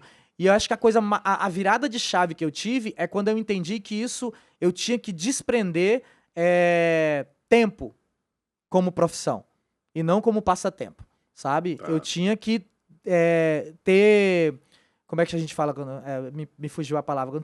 Eu tinha que ter expediente para o teatro, sabe? Do mesmo jeito que eu estava estudando, eu tinha que ter expediente para estudar, para produzir e para realizar os espetáculos. Isso para mim sempre foi expediente. Era como se realmente eu estivesse batendo ponto, né? Trabalhando. E isso eu calculava de fato. Tantas horas por dia, e esse é o meu trabalho, é assim que eu ganho dinheiro. E assim eu fui fazendo a minha história. Quando eu vou pra televisão, por exemplo, que a galera pergunta, a primeira vez que eu dei uma entrevista, me perguntaram, o que você comprou com o dinheiro da televisão? Eu disse, não, na verdade eu ajudei mais um pouco a minha família, mas quando eu fui pra televisão, eu já tinha meu carro, eu já tinha minha casa toda mobiliada, tudo isso com dinheiro de teatro. Só com dinheiro de teatro, nunca tinha feito televisão na vida, então eu já tinha uma vida estabilizada. Eu já era um ator de respeito aqui no Ceará, quando eu fui pro Sul e pro Sudeste, e quando me chamaram pra fazer a novela. Como é que seus pais, cara, como é que seus pais reagiram? Eles deram força pra você quando você disse pra eles, eu tô estudando teatro, eu tô fazendo teatro, como é que foi a reação deles? Na verdade, eles nem entendiam, assim, porque como eles também não tiveram essa cultura, e eu sempre falei pra eles, depois de muito tempo, assim, isso não é uma culpa de vocês, né? Isso é uma culpa da estrutura social, de fato, e educacional. Assim, se eu não tinha essa oportunidade, mesmo eu tendo me tornado o artista que me tornei, mas se eu não tive essa oportunidade aos meus 13, 14 anos, quem dirá os meus pais? Né, que imagina os meus pais, Não. então, na infância e adolescência deles, aí é esses que não tinham mesmo. Tanto que é muito difícil julgar, pra mim hoje, pegar um jovem de 19, 20 anos, como recentemente eu fui, inclusive a minha coluna agora sobre, no Diário do Nordeste, é sobre isso, é sobre desrespeito ao lugar da arte, quando eu fui pro cinema e tinha uma galera jovem olhando rede social, ou falando o tempo inteiro, ou fazendo piadinha o tempo inteiro, e desrespeitando as pessoas na sala que queriam, de fato, assistir a um filme. Então, assim, quando essas pessoas desrespeitam a arte, isso pra mim é um insulto. Agora, quando uma pessoa de mais idade, uma pessoa que não teve uma estrutura de fato de educação, não consegue compreender, e aí talvez ela desrespeite, mas ela desrespeite porque ela não compreende, porque ela tem uma ignorância sobre isso, né? Ela não foi educada sobre isso. Então a gente tem que entender a estrutura educacional e social dessa pessoa. Diferente de um jovem de hoje, que tem todas as oportunidades do mundo para ser respeitoso, para entender de fato o que é uma obra de arte. A Mombaça de hoje é a que tu deixou lá há 20 e tantos anos atrás? Ou Mombaça hoje está um lugar que de repente, se você quiser emplacar um projeto mais nesse campo da educação, da arte, é possível? Olha, há muito tempo atrás eu dei uma declaração que eu fui muito criticado na cidade por chamar a cidade de um buraco negro na história da cultura cearense, assim. E eu acho que hoje continua um buraco negro na história da cultura cearense. Assim, se pensar que eu vivi lá, o mais antigo festival de teatro da história do Ceará é o Festival de Teatro Acopiara, mais antigo do que o Festival de Guaramiranga. Tá. Eu nunca soube da existência do Festival de Acopiara enquanto eu vivi em Mombaça. E aí, Mombaça fica no Sertão Central, bem no meio do Ceará, bem no centro mesmo. Assim, a mesma distância de Fortaleza para Mombaça é a distância de Fortaleza para o Juazeiro. Tá. Né? Então, assim, ao redor de Mombaça tem Acopiara, tem Quixeramobim, Senador Pompeu, Tauá, Xadá. Iguatu. Então, você tem uma série de outras cidades onde diversas coisas acontecem. Sabe? Desde teatro, dança, festivais, enfim, coisas muito importantes, nem que seja festival junino, acontece. Na minha cidade, nada acontece ainda hoje. A não ser um grande evento de aniversário da cidade com uma grande banda que recebe 600, 700 milhões para fazer um show e eu mesmo não consigo nem 30 mil para fazer o meu show na cidade. Você tem vontade de fazer alguma coisa pela cidade? Um festival, criar um teatro, criar um cinema? Ou então já entra lá igual Bacurau, já acabando Então, com tudo. eu tenho uma vontade de fazer isso, mas eu não posso fazer isso enquanto pessoa, enquanto indivíduo. Eu acho que isso não contribui para a história da cidade. E não cabe a ti, Não é né? minha, exatamente, não é minha função salvar uma cidade. Recentemente um cara chegou para mim numa apresentação e falou assim: "Cara, a frente da Mombaça é tão feia. Você não vai mudar aquela frente?" Eu disse: "Eu? Mas é o síndico fui de eleito Mombaça. vereador nem prefeito da cidade para fazer isso." Exatamente. Sabe, eu tenho outras coisas pra fazer na minha vida. Inclusive, eu abandonei essa cidade aos 13 anos. Claro que, hoje, pra mim, o que mais me importa dentro da cidade, o que eu posso fazer por essa cidade? É ser referência. Para outros jovens de 12, 13 anos, que moram na mesma rua que eu moro, que passam pela mesma situação que eu passo, olharem pro Silvério e dizerem assim: caramba, esse menino saiu daqui. Ele saiu dessa família, dessa casa, desse lugar, dessa escola, e olha o lugar que ele chegou. Mas é muito claro, eu sempre deixo claro na minha cidade que eu cheguei onde eu cheguei porque eu saí da cidade. Porque ficando lá, eles vão continuar tendo, que é essa resposta para a sua pergunta. Assim, a cidade continua dando as mesmas oportunidades de antes. Quem consegue alguma coisa na cidade é porque baixa a cabeça para políticos coronelistas. É Bacurau. E isso vai ser mais uma Bacurau. polêmica? Vai ser mais uma polêmica, mas é a realidade. Aliás, eu queria voltar a Bacurau a uma cena muito... Rapaz, eu ia falar isso, tu acredita? Eu queria voltar a Bacurau para uma cena que... Qual é a sua, Paulo Freire? A minha cena é a cena do prefeito voltando lá com o rabinho entre as pernas. Ah, pessoal, aqui, vamos sair, eu trouxe aqui não sei o quê. Né? E que fica todo mundo dentro de casa, né? É essa cena aí que eu ia voltar. Quer saber a minha? Sim. A minha Diga. é uma coisa que tem a ver com uma coisa que aconteceu com você em Porto Alegre e que você, inclusive, fez uma declaração que eu achei muito interessante. É a cena em que estão aqueles dois sulistas ou sudestinos, né, que eu esqueci o nome dos atores, atriz, conversando com os americanos na mesa. Certo. E aí eles falam, não sei o que, não sei o que, não sei o que, não sei o que, porque eu sou igual a vocês. Os brasileiros falam. Aí eles olham pra ele e falam, não, você não é igual, em inglês, né? Você, you are not equal to us. Ele falou, não, você não é igual a gente. Aí começam a rir, eles não, mas a gente é branco também. Que aí o cara fala Aí do o cara nariz, fala, da o moça. cara fala que não é, que não aí é. é que atira e mata. Ou seja, xenofobia. Sim. Né? E você foi vítima disso em Porto Alegre. E você traz também na sua vivência artística e Mas o que foi que pessoal. aconteceu lá em Porto Alegre? Não, peraí, eu posso... Ah, tu vai perguntar? Desculpa. Essa questão do quê? Do ator nordestino que vai para o Sul e que tem certos tipos de papéis, né? Que é a Globo e as outras emissoras também, não é só a Globo também, né? Recorta bem. José do Egito. Entendeu? Coloca para Barrabás nordestinos. não acredita Eu em- queria a sua opinião sobre isso, porque, inclusive, o outro ator, amigo meu, nordestino, fez esse comentário especificamente sobre a Vênus Platinada, entendeu? Certo. Sobre essa estereotipagem do ator nordestino.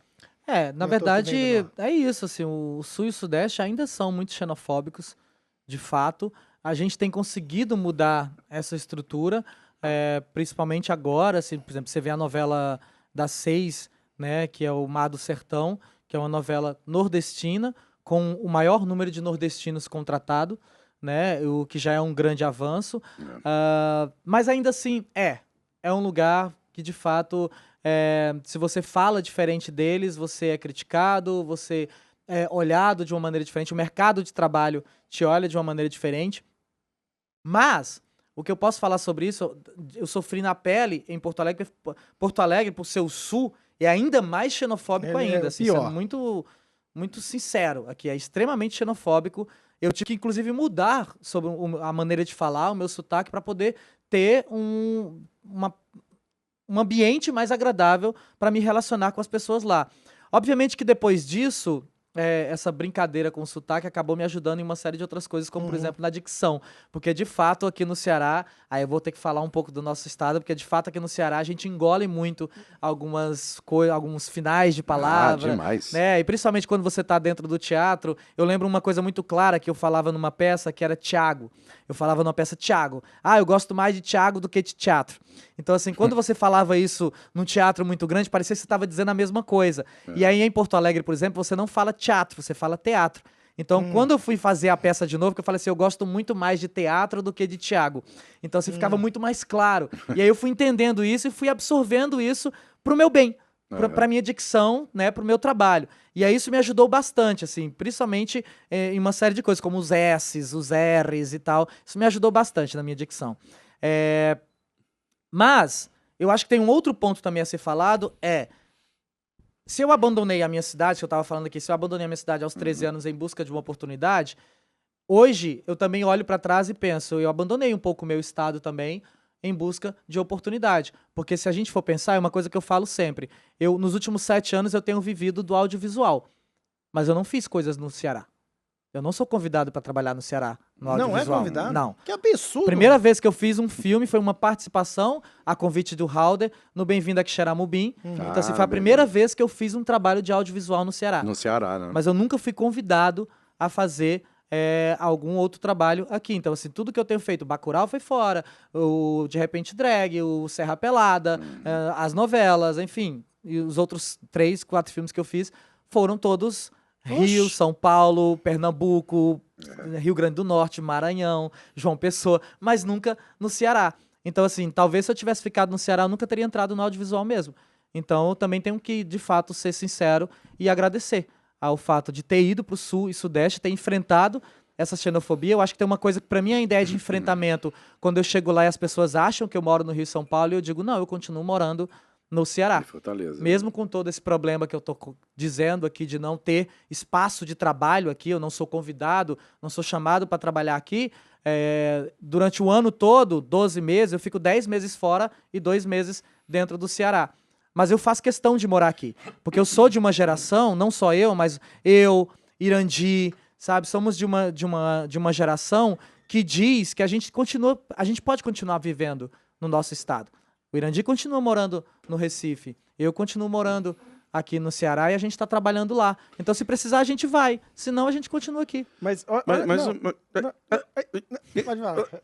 uma coisa que eu percebi, assim, falando agora de contextos gerais e tal, é que o nordestino, dentro da grande mídia, ele tem participado mais... Ele tem sido mais importante para contar outras histórias ou mesmo as grandes histórias. É o caso da novela das 6 que você está falando, que tem um timaço lá de nordestinos, né? Que é uma galera aqui da Paraíba. Pantanal né? também tinha eu, Irandi, Leandro, Irandi. Lucas Leto, não sei se mais alguém. Mas sabe o que atrapalha? Porque, por exemplo, Irandi, você... Aí já começa a ser considerado o time de lá, entendeu? Uhum. Porque, para dizer, não, nordestino. Aí o cara tem que ser mais ou menos recém-chegado e tal. Porque aí, isso aí é sensação, tá? Sensação eu não tô entendendo não, Boninho. Como é que é? Não, mas eu vou evoluir, você vai entender. Porque eu tô querendo dizer que o Silvério, o Irandi, já são os caras globais, entendeu? Ninguém tá assim, pessoal do Nordeste aqui, o Irandi. Não tem mais, porque já são do lado de lá, entendeu? Igual o time... Tá entendendo, não? Eu não entendi, não. A gente rompeu uma bolha, né? Depois eu ligo pra ti. Me explica. De noite eu ligo. Rompeu uma bolha. Sei lá. Agora, o que eu percebo é que, por exemplo, essas produções, como é o caso da novela das 6, uma coisa que me chamou a atenção, o GNT, o canal GNT tem o locutor de chamada, né? Ah, no GNT hoje, 8 da noite. Tem uma menina com sotaque fortíssimo lá, que é a locutora de chamadas do Sim. GNT. Não, eles estão começando a fazer Hoje, isso, 10 inclusive da na noite, publicidade, tem não né? sei o que, não sei o Sim. que. Na publicidade tem muito sotaque agora Né? Porque antes da novela, na ficção, o que fazia? Contratava a galera, chamava quem? Ah, que rapaz, quem sabe fazer aqui melhor a voz nordestina? Ah, Suzana Vieira. Então pronto, Suzana Vieira vai ser a mulher lá que veio do Nordeste. Né? Agora não, agora eu acho que tem um olhar mais de que, não, a gente tem que chamar a galera do Nordeste para fazer nordestino. O problema é que, né? não, mas Óbvio. há uma McDonaldização do negócio, né? Assim, uma padronização que não representa o país, né? Porque, por exemplo, quer ver? Vou dar um exemplo aqui. Diga. Em Minas, eu sou mineiro, sabe? Minas Gerais, O que tem? não tem ninguém que fala assim, não tem sotaque mineiro nas novelas. E BH tá ali, bem pertinho. Ah, e você quer que tenha um sotaque mineiro na Uai, novela? eu quero que tenha todos os sotaques. Tá certo. Não é não? Vai ter só um sotaque. E o do norte? O problema é o seguinte, o problema é que o cara vai fazer, por exemplo, a Globo fez uma novela lá em Belém, é a cidade que eu adoro. Esse sotaque ali é totalmente irreal, pra quem conhece o Pará. Sim. Entendeu? Entendi. Então, assim, é isso, mas whatever, as coisas vão também mudando, né, paulatinamente, né? Com Eu acho que certeza, essa Monjardim. padronização tem sido questionada. Eu acho que a gente tem evoluído. Porque é isso, se você vai gravar um personagem, se esse personagem não diz de onde ele vem, onde ele nasceu, ele pode ter vindo de qualquer lugar, ele pode ter qualquer lugar, né? sotaque. Mas exato. querem que você faça um sotaque que seja mais sudelista. E aí isso é um padrão, né? Isso é uma coisa de padrão. Porque, não, é assim que o Brasil fala, mas não é assim que o Brasil fala. Se você vai em qualquer lugar de São Paulo, por exemplo, você vai encontrar alguém que fala nordestino, porque ele é nordestino. Porque ele é de Minas. Né? Porque ele é do Rio Grande do Sul. Sabe? Então você não precisa padronizar. Em São Paulo não tem só paulista. Não tem só sotaque paulista. No Rio Grande do Sul não tem só sotaque gaúcho. Tem vários outros sotaques. Então é isso que a gente tem que entender, que o Brasil é assim. Mas se você pega uma novela, você também não vê sotaque carioca. Ninguém fica lá, pô, sei que é. Como é? E aí, qual é? E não sei o que lá. Né? Não tem ninguém assim cantando, né? Porque os sotaques, ele, né, tem uma musiquinha ali em cada sotaque.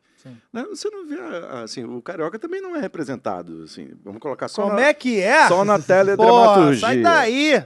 Carioca não é representado, pô. Não, como sotaque? Oxi! Me diga um personagem carioca. Todos! É, Ah, pelo amor de Deus. que é o padrão. É, padrão. Não, mas o sotaque carioca, esse negócio, Ele é todos. carioca, não sei o que ele é carioca. não sei o que sotaque padrão. Ele é carioca. Não, agora a gente é sem sotaque. Eu gostava. Porque acontece. Não, mas a gente mora há muito tempo aqui no Ceará. É por isso que a gente mora há muito tempo aqui, aí a gente nem tem mais o de lá e nem o daqui. Aí a gente ficou assim, no limbo, entendeu? Tipo, no... Mas Mas é essa história, assim, eu agora, por exemplo, às vezes, quando eu fico muito tempo aqui, aí meu cearês vem com mais força. Volta, né? Mas assim, aí agora eu sofro bullying no Ceará porque eu não tenho sotaque cearense. Mas tem muito ainda. É, mas você já tá mais neutrão, tá? Não, tem esse não. Tá vendo? Ó, isso é bullying. Tá fazendo bullying com o rapaz, não. Rapaz, nosso convidado. Eu posso voltar a Bacurau, cara? Ah, quer voltar pra Eu quero Bacurau? voltar, eu tenho aqui até... Vai voltar, volte na boa. Cara, eu vou ler aqui no meu celular. No meu celular novo. Celular novo? É, exatamente. Olha aí. Em 2019, você esteve em Cannes por causa Você de... quer em cana, pô. Não, em Cannes, por causa de Bacurau. Eu fui de Gisele Almodóvar porque desde pequeno eu sempre gostei da roupa feminina. Eu sou daquelas pessoas que botava toalha na cabeça para dizer que era cabelo comprido e que usava as roupas da mãe, da irmã e tal, e fui muito censurado com relação a isso. Então, quando eu tive a oportunidade de estar no maior festival de cinema do mundo, na maior visibilidade, eu falei assim, agora eu vou fazer o que eu sempre quis fazer e que me censuraram e que agora não vão mais ter como falar isso. Então, eu ligo pra produtora e falei assim, olha só, eu quero ir, porque ela manda o dress code, né? Ah, então, tem assim, isso? tem que ir com a roupa Então, acho que tal. pode ir bermuda, mas pra receber um prêmio Cane. Uai, Tem todo um Claro que tem dress critério. code. cadê a liberdade de expressão? Depois, todo um depois critério. mais tarde eu te ligo. Eu acho que não vão barrar a pessoa, Sério. mas assim, tem um critério. E aí eu Claro. mandei pra ela, falei assim, olha, eu não quero ir de pinguim. Uma coisa que eu não quero ir é de pinguim, porque primeiro tinha uma estratégia também, que se eu for de pinguim e atravessar de pinguim como todo mundo, não vai ter visibilidade nenhuma. Total. Se eu usar uma coisa diferente, aí sim pode chamar a atenção. E ela falou assim, vai como você quiser. Aí, meu amor. Aí foi a senha, né? Passou manteiga e azeite no mesmo prato. Deixou livre. Então tá. E aí foi muito incrível, assim, porque primeiro, uma outra coisa muito importante pra mim é que eu fui vestido de Lindenberg Fernandes, né? Então, assim, fui vestido de Ceará, um vestido cearense, com joias de design cearense. Então, assim, fui com as armas, né? Com a armadura cearense. E foi eleito um dos vestidos mais bonitos do festival, assim, atrás de Julianne Moore, Mariah Carey, Penélope Cruz. Que isso, hein? Foi É bacana, incrível. Cannes? Como é que é? As festinhas? Não tem isso, Não tem, não? na verdade, não. Aí Não tem? Não, pra entrar nesses lugares você tem que ter realmente uma lista, você tem que estar Não dentro tinha uma de uma festinha de lista... Bacurau, não? Não, a festinha do filme teve, né? Tanto que depois, no dia seguinte, eu perdi a foto principal de Cannes, porque eu cheguei atrasado. Porque depois do filme tem uma festa do filme, e aí no dia seguinte, 7 horas da manhã, você tem que estar tirando a foto, que é o famoso photocall, né? Que é aquela foto de dia, né? Com o púlpito de Cannes. E eu cheguei atrasado e não fiz essa foto. Tanto que eu cheguei atrasado na mesa de entrevistas e tal. Porque eu tava Caramba. muito bêbado Tomou todas. e eu não tive condições de me levantar. Cara, Pô, mas aí também, eu acho que fica aquela aura assim, né? Pô, caralho, o cara do Bacurau. nem veio, não, pô, né? não. Bicho, Mas a minha Bacurau- maior raiva de Cannes é porque Pedro Almodóvar estava na rua, que eu estava, num café, e aí um pouco antes dele chegar, eu disse, gente, eu preciso comprar um spray de cabelo, preciso comprar, porque a minha peruca precisa de um spray de cabelo. Eu fui comprar o spray de cabelo, quando eu voltei, ele tinha tomado um café e tinha ido embora. Ô, cara. E aí eu perdi a Caramba. chance de ver, porque eu queria dizer, papai, Gisele Almodóvar vai estar mais tarde. Total. Você E eu já perdi foi essa sondado por algum trabalho internacional? Tem vontade? de- Já, mas eu sou péssimo de língua estrangeira, não de língua... Eu fiquei calado. né? Rapaz, Você ia, eu né? O já cara ia levantou falar, a bola eu e... já, mas, Eu sou péssimo, foi rápido. péssimo. Já, mas já isso aí- tentaram algumas vezes, eu não... Nunca aprendi, gente. Já Não, estudei mas francês, já se estudei decora, inglês. né, o texto. Mas aí como é que lida com isso no set? O diretor Vai, fala não. algumas coisas e você não entende. Mas Esse faz que é o aí, complicado. Decorar o texto, tudo bem. Ensaiar o texto, beleza. Mas aí se na hora tem uma mudança e você precisa se comunicar com alguém, como que isso acontece? Assim, é preciso ter um tradutor. É, o tradutor ali. Aí Luana, isso é- vamos fazer um IASD, né? Fazer uma coisa Eu não assim, consigo, né? gente. Um Eu já IBEU. tentei, eu sou de turismo no IFCE, na Escola Técnica Federal. A única coisa que eu aprendi em francês foi Je ne parle pas bien français parce que je suis étudiant de la première semestre. Tá ótimo. Pronto. É a única coisa que eu aprendi, era a única coisa que eu falava em Cannes pra onde eu ia. Rapaz, inglês eu falo bem. Já dá pra fazer um curto aí em francês, pelo menos. Pronto. É. É só sobre isso. Eu falando isso o tempo inteiro. Tá ótimo. Rapaz, inglês você Que não nem fala... My Fair Lady, mas- que ela só fala É. uma coisa só na festa. Mas você fez um vídeo, você fez um curta em que as pessoas não se encontram. Como é que foi isso? É fluxo, é? E agora eu peguei. Você falou fluxo? Fluxo? Foi fluxo? Foi fluxo. Primeiro longa brasileiro, Fluxo. sem contato físico com a equipe. Exato, porque o André Pelens, ele, o diretor e roteirista, ele faz uma proposta da gente gravar o filme todo remoto. Isso foi no auge da pandemia. Foi no auge da pandemia, né? E aí nós ensaiávamos, né, pelas câmeras e todo o trabalho de produção era remoto. Então, assim, a gente tinha uma reunião com a diretora de arte, você ligava a câmera da sua casa e saía mostrando a sua casa inteira para ela dizer assim, tira o quadro dali, bota tal negócio, vai chegar um material todo para você, onde você vai ter que colocar no canto tal, bota uma planta naquele lugar, enfim, ela foi mudando a decoração do apartamento para fazer de acordo com o que ela tinha pensado que seria o quarto do personagem. Depois os ensaios online com o elenco e a gravação, eu sozinho, porque eu morando sozinho, eu e meus gatos, e aí Mas gravando com equipamento teu? Celular com equipamento teu? meu, Tá, entendi. o celular. Doideira. E aí era isso, eu colocando luz, eu colocando câmera, e aí na hora de gravar dava play, fazia a cena, depois tirava, via se tinha gravado, se tinha enviado, gravava de novo, o diretor de som ouvindo, o diretor de fotografia, o diretor geral, tudo assistindo e contracenando online. Então o filme foi todo Cara, feito que assim. loucura. Mas tem um filme dos anos 90, acho que é... produção, você pode ver aí, por favor? Acho que é Quem Está Falando com Mary. Que os atores não se encontram no filme. É? Ah, é? Rapaz, eu tinha... Foi no começo do celular. Ele explora um pouco essa, vamos dizer assim, essa não comunicação por causa do celular. Isso já naquela época. Imagina hoje. Certo. Em que... Obrigado. Os personagens não se encontram no filme. No final é que eles estão falando ao celular para se encontrar, eles não se conhecem, eles passam pelo outro, mas como eles não se conhecem. Não se conhecem, né? Pô, a ideia é do caramba. Cara, eu tive uma ideia pra um longa. Eu falei, rapaz, mata pau esse É roteiro. mesmo, Spielberg? Tive. Ah. Mas já fizeram essa ideia. Ah. Quero começar a filmar com o personagem por volta dos 11, 12 anos de idade e entregar o filme só quando o moleque tivesse 21, 22. Ah, Passar já 10 anos fizeram, rodando. já fizeram. Aí É. fizeram, cara, essa história. Pô, fiquei Fizeram. puto. Que a Fizeram. ideia era boa, cara. Fizeram, foi mesmo. Do Boyhood? Vai fazer o que se eu tiver a ideia? Sim, mas a ideia que ele teve foi há muito tempo atrás, né? Sim, Não sabe em que registrou. ano foi que eu tive a Não, ideia? não filmou, então É. deixa abaixo. Por falar em filmar, hoje, passa pela tua cabeça, lá na frente, começar a dirigir cinema? Não, Não? não, isso não tem interesse. Eu já pensei em roteiro, já cheguei a escrever alguns episódios para uma série que eu desenvolvi, mas acabou que com a demanda de atuação, de outros trabalhos que foram surgindo, eu nem consegui dar conta. O Dessa cara história. começa a entrar no... Né? Mas eu cheguei a fazer a bíblia de uma série com 7 episódios e tal, mas aí depois nem desenvolvi o restante.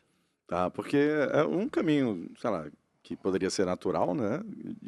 Quem vive, assim, a rotina do cinema, né? É tentar ir para esse caminho de dirigir. O amigo já dirigiu algum filme? Não, porque o amigo já foi tudo, né? Já foi modelo? Não, já foi...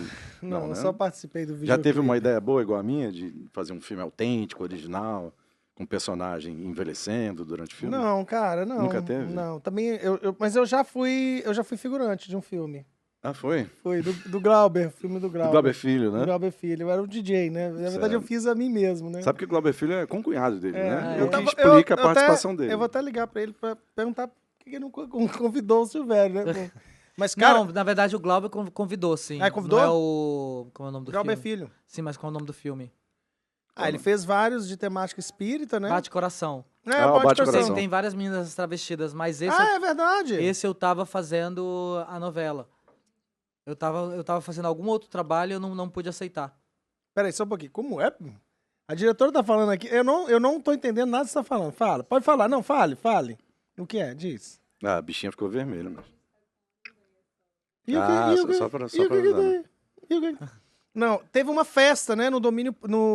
Teve uma festa no Teatro das Marias, né? Uma festa cenográfica no Teatro das Marias que foi com as travestis. Foi ou não? Não foi com as travestis, mas foi... Acho que com algumas... Não, foi ou não pessoas- foi? Não, acho que Uma foi com algumas... Tinha uma festa, né? No Bate Coração teve uma festa. Eu não sei porque eu não fiz. Mas aí eu acho que era com algumas das integrantes da Travestis, é isso? Eu sei que elas Foi fizeram o Foi isso filme. daí. A Luan, fala, Foi no Mambembe. Foi no Foi no Mambembe? Mambembe. Não, então teve outra lá no Teatro das Marias, não? Da gravação. É. Então. A do Mambembe eu fui, pô. A do Mambembe eu toquei. Todos. Só enfim. eu que não tava. Foi. Bem, então o Glauber já chamou. Aí eu fui figurante, eu fui DJ. E, cara, bicho, sinceramente, assim, realmente é muito trabalho. Eu fiquei de 3 horas da tarde, não, de 5 horas da tarde até 3 horas da manhã pra aparecer 10 segundos. Mano. Eu não me vi. É muita coisa. Na pré-estreia eu não me vi. Eu Tá. até falei pro Glauber, falei, cara, me bota porque a moça do protagonista, né, tinha uma hora que ela parava, assim, botava a mão nos quartos aqui, e eu tava do lado dela. E ele cortou essa cena. Eu falei, rapaz, deixa pelo menos a cena que eu apareço com a moça aí pra ver se... O cara cortou. Pra tu ver como é... Não, é complicado demais meu cinema, irmão, cara. Não. trabalho. Aí todo mundo, assim, tem uma história de cinema que, pô, eu cheguei 6 horas da manhã, aí fui gravar, era não comer esse sei que camarão horas, aqui. tava perdendo a luz, não sei o quê. Mas isso é clássico do cinema, gente. Cinema, a gente fala sempre, assim, cinema é a arte de esperar. Tá no combo, Você né? espera mais do que grava. Isso é bem comum. Não. Se a pessoa vai lá achando que vai fazer Foi filme, Bacurau foi quanto tempo de gravação? 2 meses. 2 meses. 2 meses de gravação, né? Mas de Aí- pré-produção, produção e finalização. Aí vocês ficavam na cidade ou vocês voltavam pra Natal? 2 e meses na voltavam? cidade. Na cidade mesmo, É. né? Cara, Eu era a pessoa que mais estava indo e voltando por conta do meu compromisso com o Faustão. lá no Faustão. É. Né? Aham. E E a essa- galera ficou na cidadezinha mesmo. A cidade tinha uma estrutura? Como é que foi isso? Tinha, a gente, Montou-se. um hotel fechado pro elenco e a produção foi alugando casas pra equipe de produção. Deve ser um barato pra cidade, né, cara? Foi maravilhoso. E a turma da gringa que veio pro Bacurau pra fazer Bacurau? Incrível, assim, o Hugo, o Udo, né? Ele ficou impressionado, assim, porque pra ele é muito diferente fazer cinema no Brasil, porque ele chegou acreditando que ele vinha pra um set de filmagem. né? Como é em Hollywood, assim, Aham. você vai gravar numa cidadezinha, tem um set. Quando ele viu que era cidade de verdade, que as pessoas estavam ali e as pessoas ficavam dentro de casa na hora do silêncio, que não podia aparecer, ele ficou impressionado, assim. Mas ele disse que foi uma das grandes experiências, assim, foi muito lindo trabalhar com o Udo. E teve uma noite, por exemplo, que ele convidou a Sônia Braga para um jantar, Olha. só os dois, assim, sabe? Aí, enfim, foi no restaurante da cidade. Mas foi... rolou um clima entre eles? Não, pura amizade mesmo, assim. Mas foi muito, muito lindo de ver, assim, ele e ela saindo para um jantar no restaurante da cidade. Não, cara, e cinema tem uma coisa, bicho, assim, cinema é uma puta de uma indústria que emprega... É mesmo, Scorsese? Emprega muito, entendeu? E gera divisas pro país ou pra cidade e tal, enfim. E é uma... Gera divisas para Paulínia, né? É Paulínia que tem o centro Paulínia, lá de... E, Sim, cara, de produção. assim, os Estados Unidos, ele emulou a cultura dele, exportou a cultura dele por causa do... Mas a comunidade de Barra, Isso que é onde é gravado de fato Bacurau, que é onde fica a comunidade de Bacurau, depois da realização do filme, eles tiveram vários benefícios. Porque o filme trouxe muita visibilidade para a comunidade, é uma comunidade de difícil acesso, então toda a prefeitura e o estado passaram a fazer uma reforma e hoje a comunidade tem uma estrutura bem melhor do que o que tinha antes do filme. Pô, ninguém teve a ideia de mudar o nome da cidade, não, pra Bacurau? Pô, ia matar pau, Pô, hein? ia matar pau, Não, mano, é cara. sério?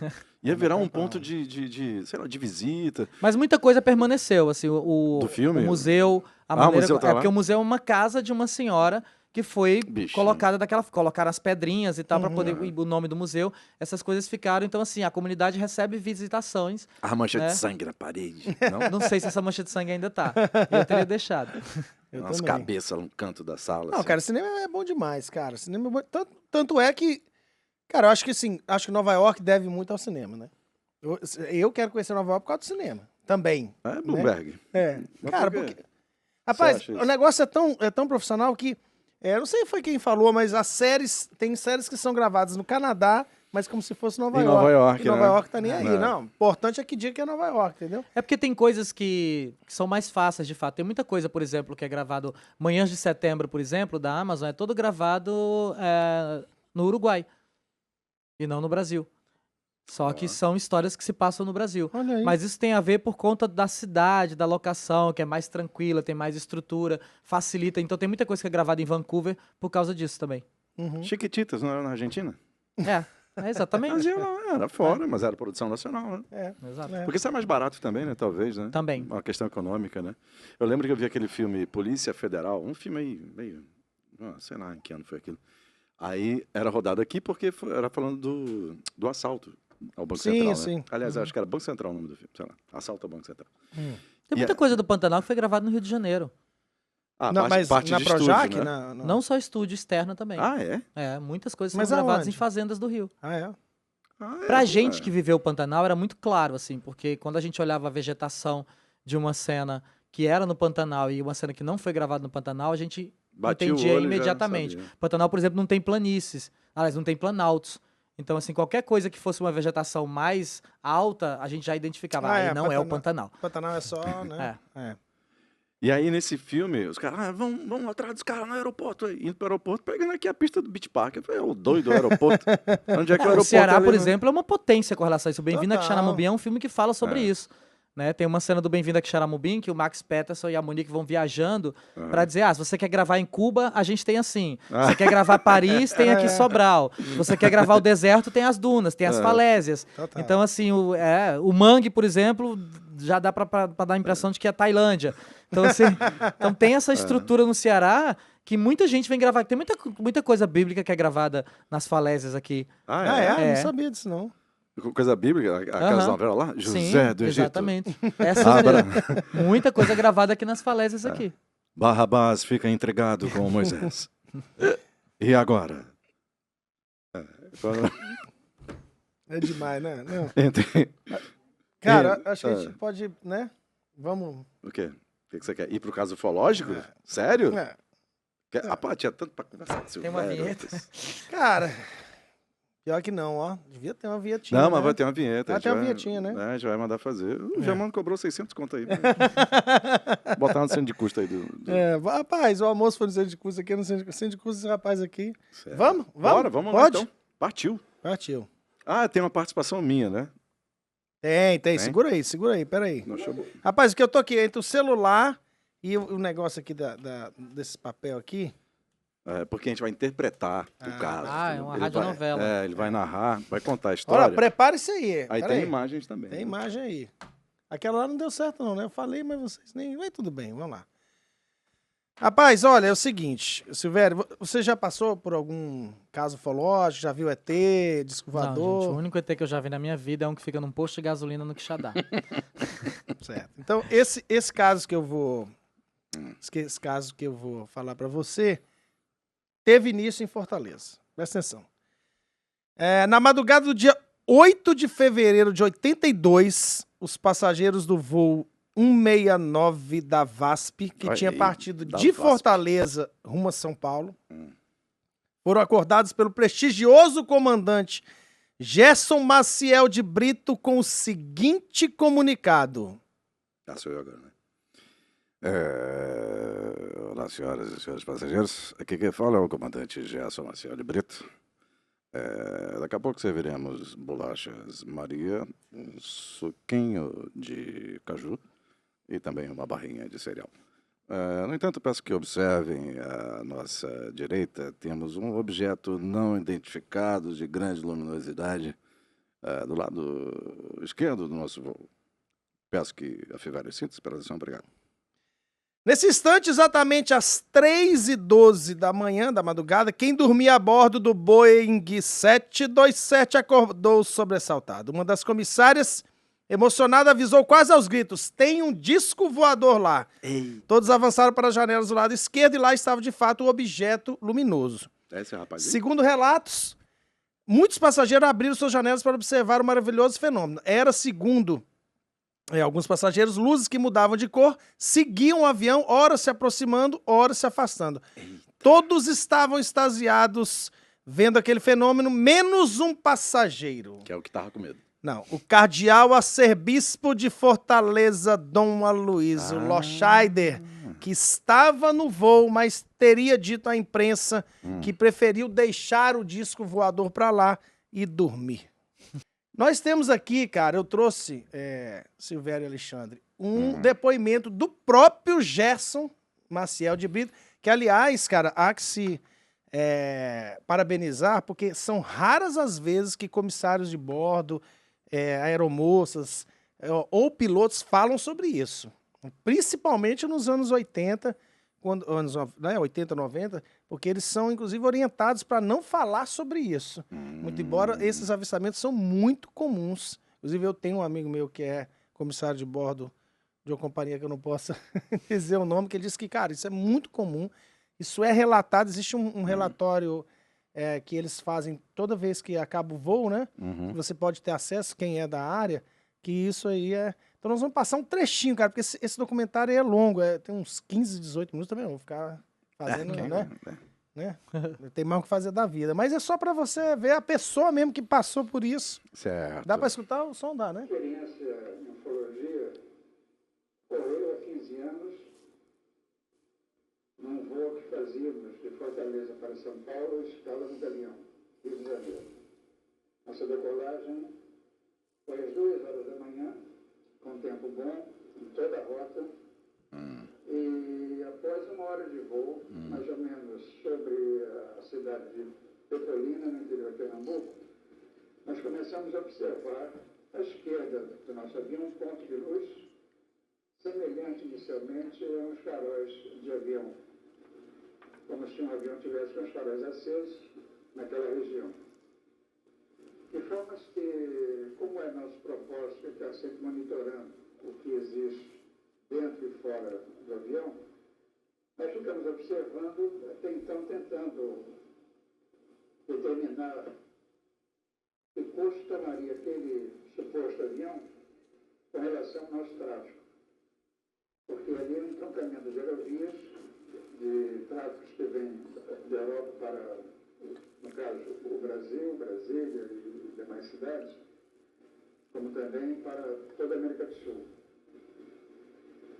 Daí, então, nós começamos a observar e a primeira coisa que identificamos foi que aquele ponto mantinha uma equidistância, não vinha em confluência com a nossa rota. E logo após, depois de alguns minutos de observação, nós notamos que a primeira intensidade de luz, a primeira coloração de luz que tínhamos observado, começou a ter mutações de cores. Eita. Como se fosse uma esfera rodando, ionizando o gás, uma coisa assim, e aparentando... Olha o desenho, assim, Marcel, pelo uma amor. variação avermelhada, cor de abóbora, meio azulada, uma variação de cores, né? Intensa. Aí nos chamou realmente a atenção e eu então entrei em contato com a jurisdição do tráfico aéreo de Recife, que faz o controle naquela área, indagando se tinha conhecimento de alguma coisa naquela região, algum tráfico da FAB, alguma missão especial, que a gente realmente deveria ter essa informação quando decolamos de Fortaleza.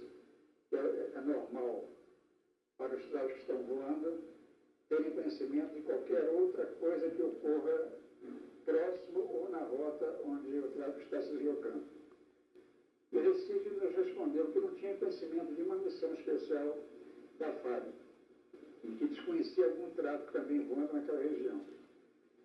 Aí ficamos observando já um pouco mais atentos, porque já não era o que se supunha ser um avião com as faróis acesos, né? Com essa mutação de cores não poderia ser. Aí continuamos o nosso voo sem qualquer alteração, mantendo rota, etc., porque não constituía nenhum perigo até então, nenhum problema com relação ao que a gente supunha, né? Então, quando começou, quer dizer, o ar... Rapaz, não entendi nada que meu tio falou. Porque aí, na hora também, Rapaz, eu fiquei, esse lembrei caso, de um e-mail que eu tinha que passar pro... Eu tentando enfim. resolver o problema aqui no Zap, viu, cara? Por isso que eu tava no Zap, viu, produção? A produção brigou aqui comigo. Mas, meu amigo, a gente faz 1000 coisas ao mesmo tempo aqui, meu amigo. Ué, tu acha Vai que... ser ator. o cara aqui tem 5000 coisas. Rapaz, mas esse caso... Ó, pra não parecer que a gente tá ficando maluco, o pessoal que tá vendo aí o episódio, né? É porque o Agora Pode, ele tem esse quadro, na reta final ali do episódio, a gente coloca um quadro de ufologia, porque o Guga acredita, ele acredita nessas coisas, fica mandando vídeo de madrugada, isso aqui. Aí, os vídeos mó Eu é paia, que você vê fico. que é montagem. Não, isso aqui, Eu é ali. que fico. Olha, não, e vem novidade aí, viu? Ah, tem Nem novidade contei já? pra vocês, viu? Tem novidade aí. Certo. Em Só breve. para o pessoal ficar sabendo. Em breve. Que tem o quadro. Mas qual é a novidade? Conte Não, logo. não, posso. Não fechei ainda o contrato. Ah, tem contrato? Deixa eu fechar o contrato, que a gente...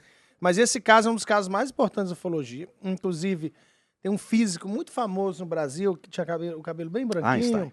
Não, tinha o cabelo bem branquinho, que disse que isso aí era reflexo do Sol. Reflexo. Não era, cara. Porque reflexo e planeta não pega no radar, entendeu? Porque falaram também que era Vênus, né? Que negócio de Vênus, mas no radar não detecta isso, entendeu?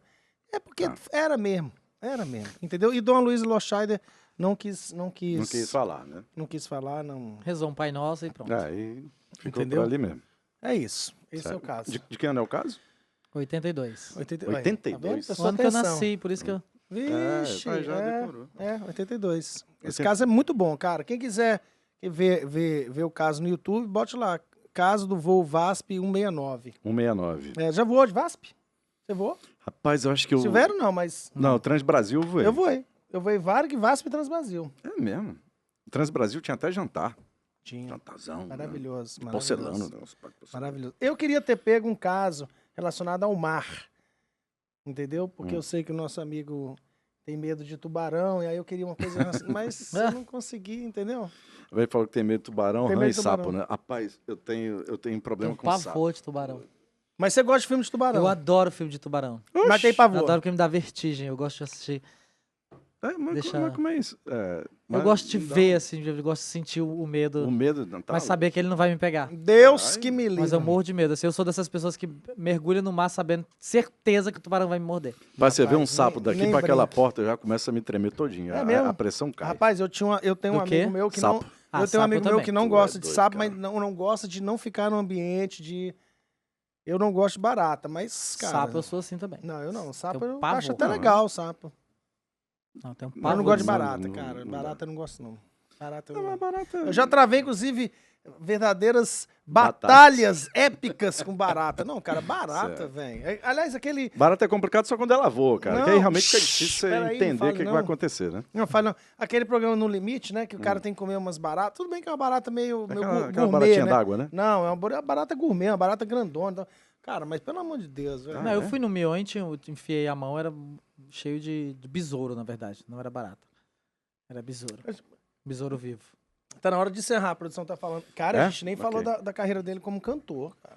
Fala, tá aqui um moço. Rapaz, Pergunte. dá pra soltar a voz? Não dá. Não, Ih, cantar, não. não, ninguém Não preparei sabe. pra Dá isso, não, não. né? Porra, mas você tá arrasando, né?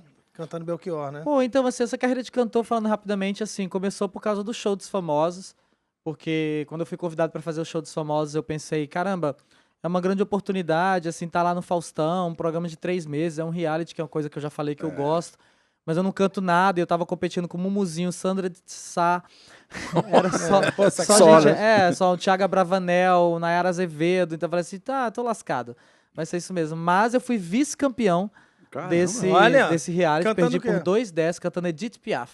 Vixe! Foi. Não, mas você vai Porque eu cantar já falei um desde o pouquinho. início que eu sou bicha atrevida, então... Não, mas você vai cantar um pouquinho Não, da gente, Edith aí é Piaf. demais, eu não me aquecei pra fazer uma Edith Não, Piaf aqui. aquecer, mas... Não, aí Não, não só um rolou. trechinho, só um não, trechinho. tem no YouTube, tem tudo no YouTube. Caramba, cara. Edith Piaf, cante uma Mas música enfim, de Edith. depois disso, aí eu resolvi investir na área musical, e aí passei a ter aulas de música, e eu sempre gostei muito do Belchior, e aí eu tava pensando numa peça de teatro sobre o Belchior, só que depois eu fui ouvindo a discografia e fui selecionando algumas músicas e percebi, caramba, eu tenho aqui um setlist.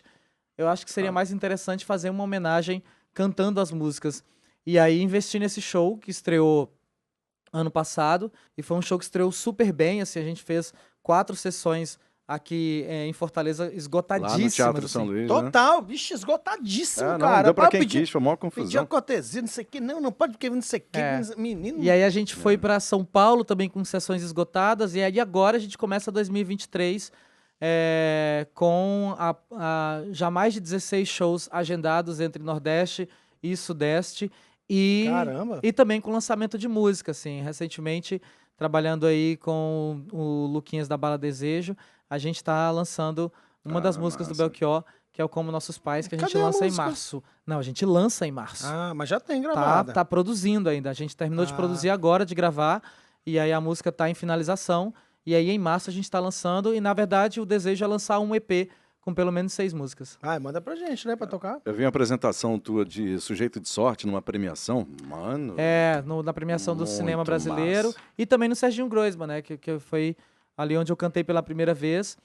E aí agora, dia 4 de março, a gente faz o Belchior aqui em Fortaleza, mais uma vez, no Pirata Bar. A gente vai fazer aí uma noite belquiana, que na verdade é a primeira vez que a gente faz... esse show foi feito pro teatro, mas é a primeira vez que a gente vai fazer uma experiência de show de pista mesmo, assim. E para ser um show de pista, a gente vai ter não só o meu show, mas a Barbada, a Mulher Barbada com um show autoral, outros DJs nessa mesma pegada do que são esses shows, né? Então vai ser uma noite bem divertida e ao mesmo tempo celebrativa. E agora o objetivo é não mais ter as pessoas sentadas, é as pessoas em pé cantando junto com a gente os clássicos qual do é a Belchior. banda? Qual vai ser a banda que vai te acompanhar?